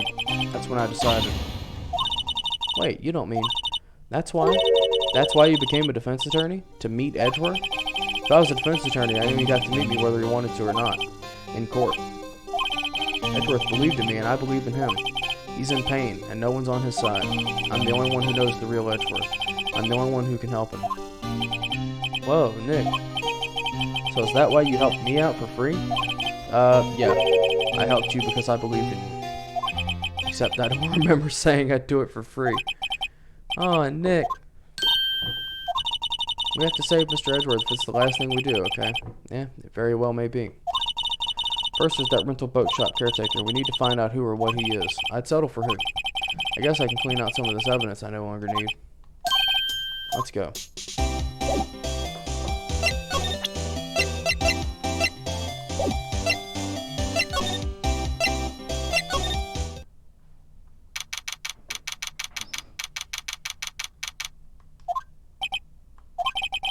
You look as grim as always. Mr. Edgeworth, I heard the story about the class trial. Class trial? What do you mean? You don't remember? No, I don't. Your lunch money was stolen, wasn't it, in 3rd grade? Lunch money? Oh, right. Yeah, I seem to remember something like that. Nick, I think you're the only one who really remembers. Well, it probably only really mattered to me anyway. Mr. Edgeworth, didn't you know? That trial was the reason Nick became a defense attorney. Ridiculous. Gee, thanks. That said, it does sound like the kind of thing you do. You haven't changed a bit, you know? So simple, to a fault even. Well, maybe, yeah. I think you changed too much, Edgeworth. Perhaps.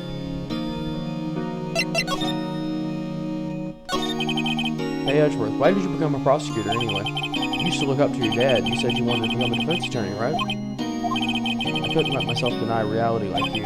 What do you mean? My father was taken from me, and you want me to defend criminals? I'm sorry, Wright, but I'm not that good of a person. One suspect was apprehended in your father's murder, right? Yes, the man trapped in the elevator with my father. His name was Yanni Yogi. He had to be the shooter any way you look at it. Yet, he was found innocent. That defense attorney got him off the hook. That would be Robert Hammond. On that day, 15 years ago, the three of us were trapped in that elevator for 5 hours. When we were rescued, we all suffered oxygen deprivation. I had lost all memory of the murder. Lost your memory? Even now, I can't recall what happened in that elevator. That was the crux of Yogi's attorney's argument in court. He claimed Yanni Yogi had not been of sound mind due to the oxygen deprivation. Yogi was released due to a lack of evidence. Innocent. That's when I changed my mind. I started to hate defense attorneys. What's your relationship with Von Karma? He's my teacher and a man who deserves respect. I've learned everything I know in the courtroom of courtroom techniques from him. So he's like my sister was to you, Nick. He is a perfectionist in all things. In court, in his personal life, he's obsessed with doing everything perfectly. Perfectly, huh? In all cases he has taken on, none were left unsolved, and not one suspect was declared innocent, ever. But that's... I know. It's possible some of the suspects were indeed innocent. However, it is impossible for us to accurately determine that in every case. All Von Karma does is his job, to find the suspect guilty perfectly. In any case, it's nigh well impossible to find a weakness in him. Should a weakness appear, he would do everything in his power to make it go away. Edgeworth? What you're saying is true. You're headed for a guilty sentence tomorrow. He's right. Now's not the time to praise the enemy, Mr. Edgeworth. It's a strange situation in which I find myself, I'll admit. So, Edgeworth, we need to talk about DL6. It was that case that changed my life. Tomorrow, on December 28th, the statute of limitations runs out. Tomorrow. Could that be a coincidence? But even if the case is finally closed on paper, it will never be erased from my memory. Never. Poor Mr. Edgeworth.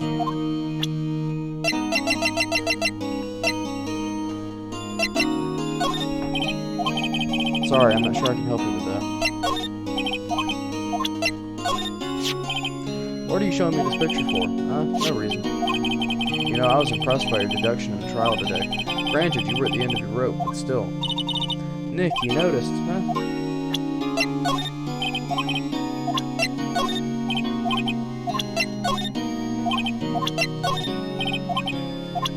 Just tying off loose ends. Nick, no, that's a photo of his father. Don't show him that. You're right. Now probably isn't a good time to dredge up these memories. What is it? Don't worry about it.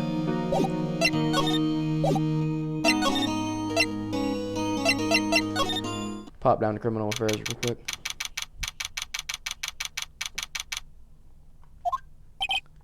Looks like Detective Gumshoe hasn't gotten back yet. Gumshoe? He won't be coming back today. Oh, really? He said there was some guy he had to arrest by tomorrow. Boat shop caretaker, huh? He shouted something about catching him if it's the last thing I do, pal. Good luck, Gumshoe. Alright, time to head to Gourd Lake. Hey, pal. Long time no see. Oh, Detective Gumshoe. Close one today, eh? I got so worked I snapped my tie in half. Sorry about that. No problem, pal. Thanks to you, we now know who really did it. You mean the boat shop caretaker? Look, I'll make you a promise. I'll have that scoundrel in my custody by trial time tomorrow, come what may. It's my duty to you as a police officer. Now I'm off to catch me a criminal. Detective Gumshoe sure is active today. Oh, one other thing. No one can go into the woods today. The woods? Are a lot of us camping? The woods are off limits camping, and apparently the woods are off limits to camping, and apparently the park ranger found out. He got pretty mad. No one can go in for a while. I guess Lotta's in a lot of trouble. Anyways, I'll be seeing you tomorrow.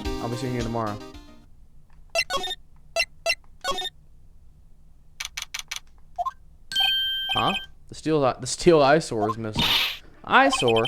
Looks like the hot dog stand is closed too. I guess Larry's too busy worrying about Mr. Edgeworth to show up for work.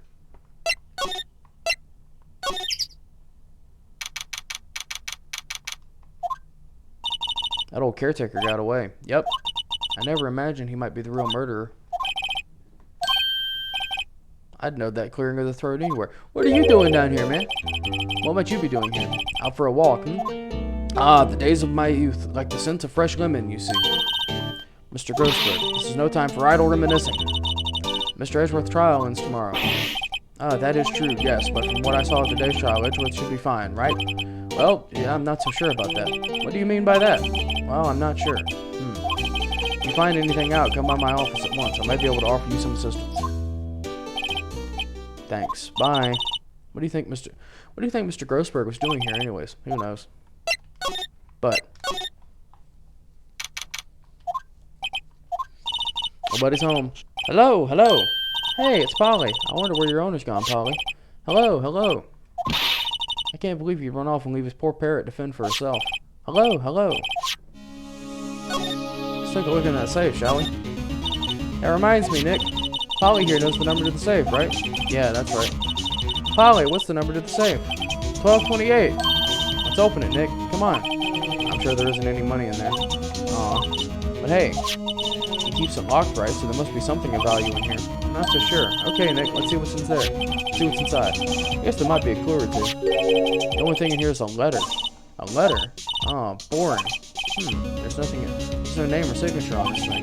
Handwritten, very precise, clear letters. Get your revenge on Miles Edgeworth. Edgeworth? Nick, why would Mr. Edgeworth's name be on here? How should I know? I'm going to read the whole thing. Get your revenge on Miles Edgeworth. It also says this is your last chance. Now's the time to get revenge on the two men who ruined your life. The rest of the letter goes on to describe the murder plot in detail. How to kill Robert Hammond, how to frame Edgeworth. Calling Edgeworth out to the lake, getting on the boat, firing twice. This is exactly what I figured out today in court. It's all here in perfect detail. What do you think it means, Nick? I don't know, but it looks like these are instructions for that caretaker. When he killed Robert Hammond and called out Edgeworth, he was following instructions. But who could have written that letter? And what does it mean to get revenge on Miles Edgeworth? Look, I don't know, okay? But one thing's for certain. This letter is an amazing clue.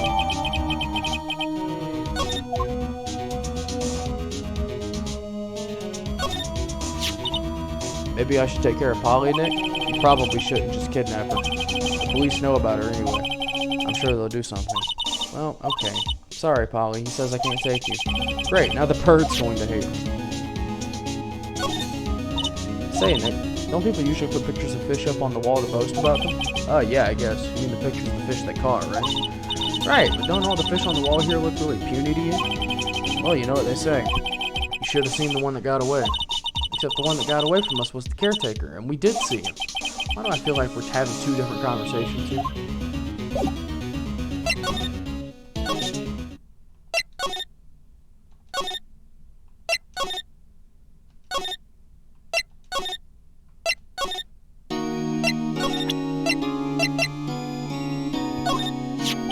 Edgeworth, see this letter? This came out of the safe in the shack where that boat rental caretaker lives. I see.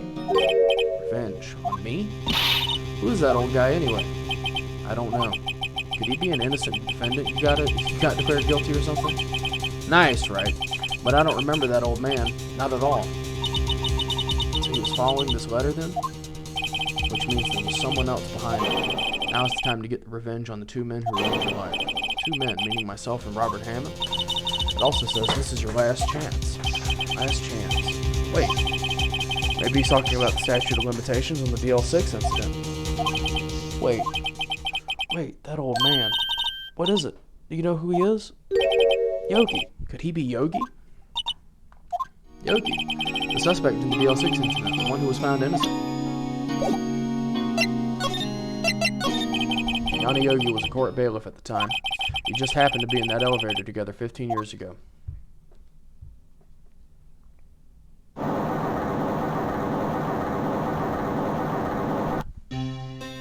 The quake was incredibly strong. Before I knew it, everything was dark. We were there for so long, it felt like forever. The air thinned, and darkness closed in on us in that little box. We became unsettled.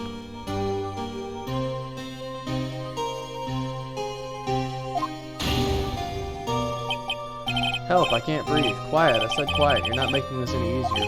I want to get out. Help, get us out. Don't shout, you'll just use up more oxygen. That's all I remember. When I came to, I was in a hospital bed staring up at the ceiling. In court, Yanni Yogi's mental condition was called into question. They claimed the oxygen deprivation and stress had caused temporary insanity. In the end, the claim passed the court, and Yanni was found innocent. Huh. But isn't that strange? This letter tells him to get revenge on Edgeworth. Why would he want to take revenge on you? Right. Yeah? There's something that's been troubling me these last few days. I didn't know whether or not I should tell you. You mean the nightmare?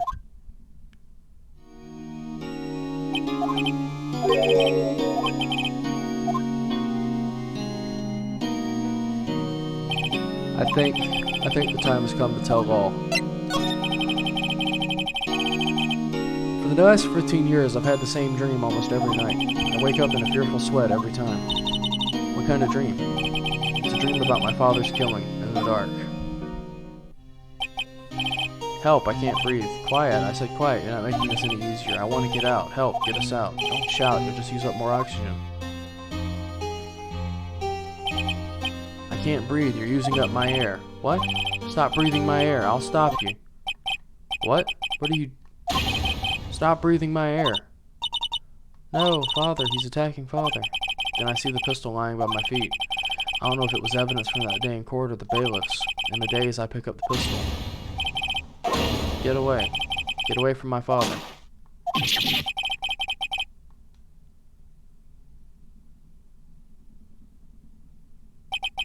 And with that scream, I wake up. It's a bone-chilling scream. A scream that has rung in my ears for the past 15 years. But that's just a dream, right? That thought is the only thing that has kept me sane for the last 15 years. But what if I'm wrong? What if it's real? They say that sometimes people shut out memories in self-defense. Maybe it was I who killed my father. What? If you think about it this way, if you think about it that way, this letter makes sense. Get your revenge on Miles Edgeworth. Think about it. Yogi was really innocent. That's why he wanted revenge against me. Wait, Edgeworth, It was me. I was the true criminal of DL6. I shot my father. This is bad. What are we going to do, Nick? What can we do? I don't know. I don't think there is anything we can do, like it or not. If there's something else, if there's someone else who knows a lot about the DL6 incident, maybe. There is, Nick. There is someone else who knows about DL6.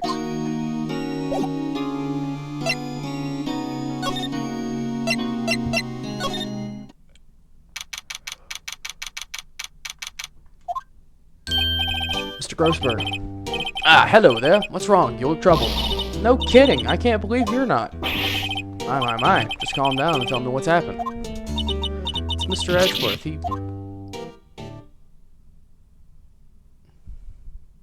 I see. So Edgeworth dreamt he shot his own father? It's only a dream. Only a dream. I wonder. If that's the case, then why do you two look so troubled? Well, also consider this. Yogi quite certainly holds a deep grudge against Miles Edgeworth. So deep he'd want to frame him for murder. This leads me to surmise that Mr. Edgeworth's dream was not a dream, it was real, as you imagined. Miles Edgeworth threw the pistol to save his father. The pistol fired, and the deed was done. No, I don't believe it. Yogi was suspected of murder. His career as a bailiff was irrevocably wrecked. Thus he sought revenge on Miles Edgeworth. This was his last chance, of course, with the statute of limitations so close. What do you know about Edgeworth's father? He was a defense attorney without peer. It sounds trite, but it's true. Well, he may have had one peer now that I think about it. Your mentor, Mia Fey. My sister? Gregory Edgeworth was very disapproving of Mr. Von Karma's techniques. That's no surprise. Von Karma's an extreme man. Forged testimonies and evidence are nothing to him. The result is he has a perfect win record in court. To beat him, Gregory Edgeworth tried to call attention to his methods. And he lost. And died in despair, as it were. I see. When Gregory Edgeworth was killed, the police called on a spirit medium. That was your mother, Misty Fey. I am Gregory Edgeworth. I have been killed. The one who shot me was the bailiff, Yanni Yogi. Yet Yogi was found innocent. That's when my mother left us. Everyone called her a fraud. That's right. Everyone thought she was, you see. Yet, now that I think about it seems the one who lied was Gregory Edgeworth's ghost. Gregory Edgeworth must have known who shot him. I don't believe it. So you're saying he falsified his testimony? That Edgeworth's dad lied to protect his son? It's only a possibility, mind you. But a possibility nonetheless.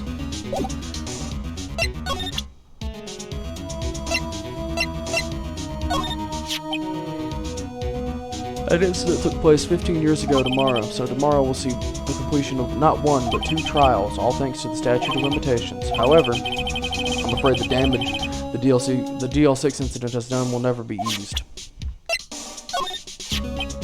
Gregory Edgeworth, he was a gifted man. His death was truly a loss.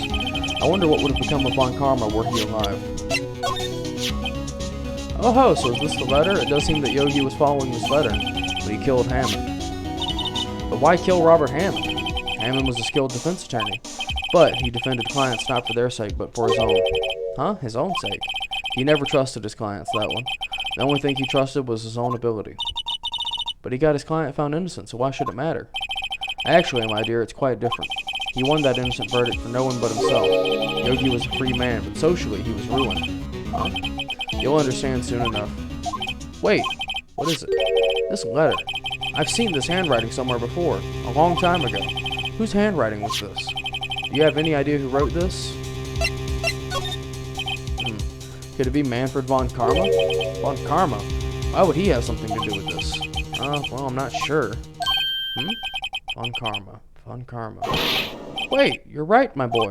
This is Von Karma's handwriting, I'm sure of it. I used to see it all the time on court reports.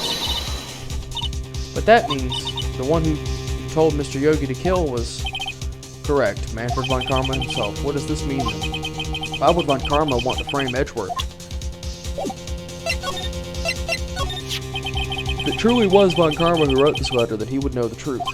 He would know that Miles Edgeworth had accidentally killed his own father. He'll say as much tomorrow in court, I should think. He'll press the point until the court finds Miles Edgeworth guilty. Oh no. But how could Mr. Von Karma know about Mr. Edgeworth's past like that? Even Mr. Edgeworth thought it was just a nightmare. That I do not know. Yet I do know that Von Karma is both persistent and a perfectionist. He may be seeking to satisfy a grudge against Gregory Edgeworth by hurting his son. What do you mean? It was 15 years ago. Von Karma met Gregory Edgeworth in court, and Von Karma did win. But he didn't make it through the trial unscarred. What happened in the trial between Edgeworth's dad and Von Karma? Von Karma got the guilty verdict he wanted. He won the trial, but Gregory Edgeworth accused Von Karma of faulty evidence. And though he lost the trial, Mr. Edgeworth's accusation stood.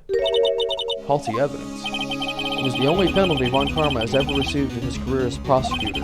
Gregory Edgeworth dealt a blow to his perfect trial record. Wow. It must have been quite a shock for Von Karma. He took a vacation for several months after that, you see. A vacation. Yes, an unusual event for a man.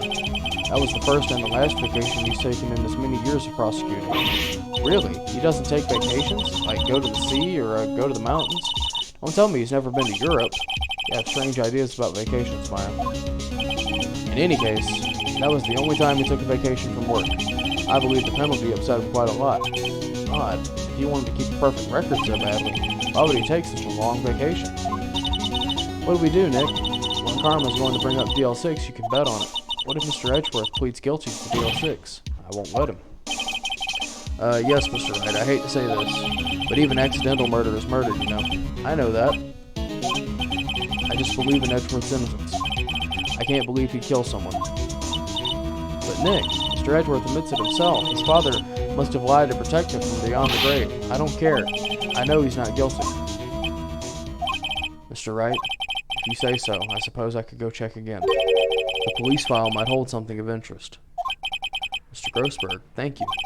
I can't promise anything. In fact, I think the chances of finding something are slim. I understand. Police materials.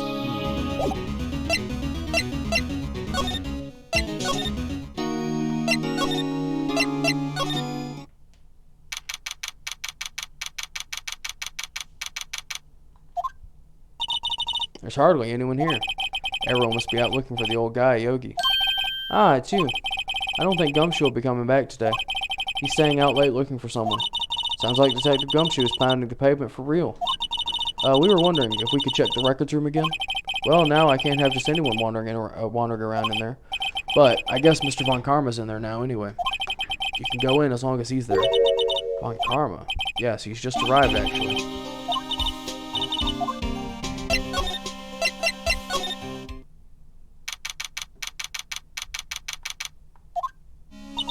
Dusty as always. We were only here just yesterday. I'm sure they hadn't had time to clean. What's wrong, Nick? Nothing. I was just noticing that he isn't here. Von Karma. One of the drawers here is open. Someone must have been looking in it recently. The label says unsolved cases evidence.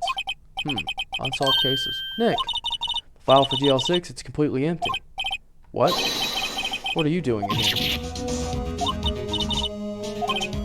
You. How did you know my name? Have we met? What are you saying? We see each other every day, don't we? We're Miles Edgeworth's defense team. Defense team? Oh, I beg your pardon. You see, I rarely remember defense attorneys. They're like bugs to me, needless things to be crushed. See how this guy was Edgeworth's mentor.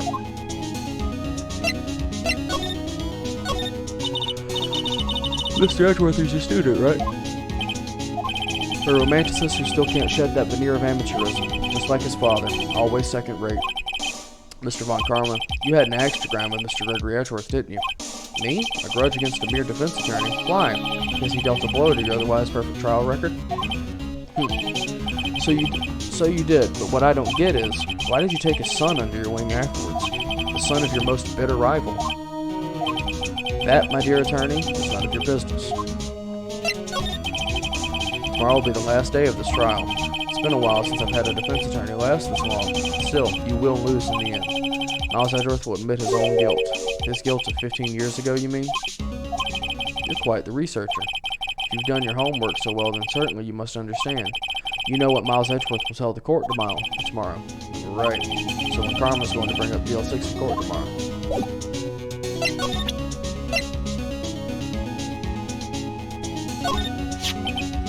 Mr. Von Karma, have a look at this. This is you, wasn't it? You instructed Yanni Yogi to commit murder. Yanni Yogi. How many years has it been since I've heard him called by that name? He's a fool. I told him to burn it after he read it. So you admit it. You wrote Mr. Yogi this letter. Yes, my dear defense attorney. Thank you for taking the trouble to bring it to me. You've saved me from a lot of needless hassle. What? Nick, what is that thing? Stun gun for self-defense, usually. Indeed, 600,000 volts will force through your body like a dog touching an electric fence. 600,000? Oh, don't worry. People don't die from it, usually. Now give me the letter. Whoa, what did you... Nick, run!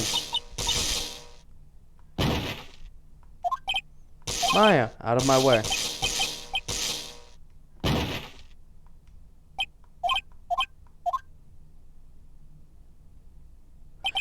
How did this happen in a police station and nobody saw?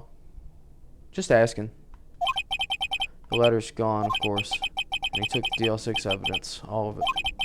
Back to having no clues. Wait, Maya jumped first. Maya, is she okay? Maya. Maya, open your eyes. The letter, did he take it? Huh? Oh, yeah. Are you okay? I couldn't stop him. I jumped as fast as I could, but one shot from that thing knocked me out cold. I'm useless. I'm no good as a lawyer or as a medium. I can't even call my sister. Not even now when we need her the most. I wish I hadn't woken up at all.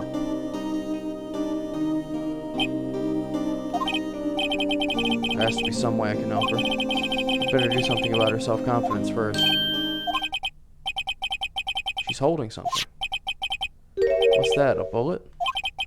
DL6 incident, evidence number 7, taken from the heart of Gregory Edgeworth. I remember. Von Karma was holding this when Maya jumped him. I'll prove it to you, Maya. You're most definitely not useless. I'll prove it to you in court tomorrow.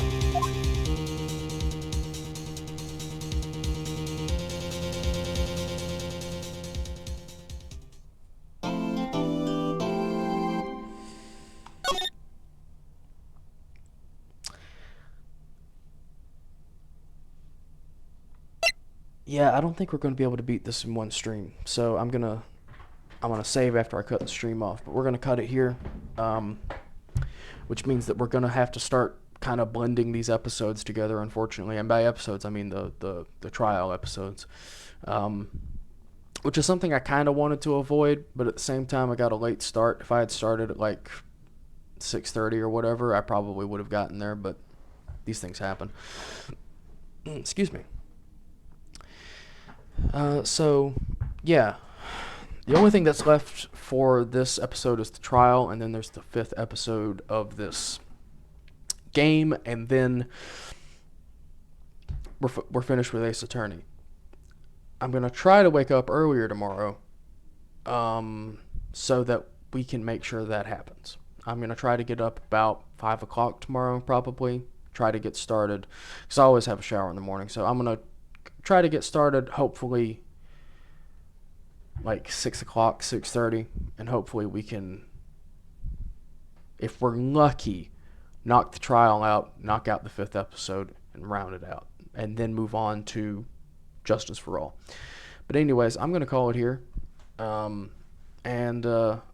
yeah, see y'all later.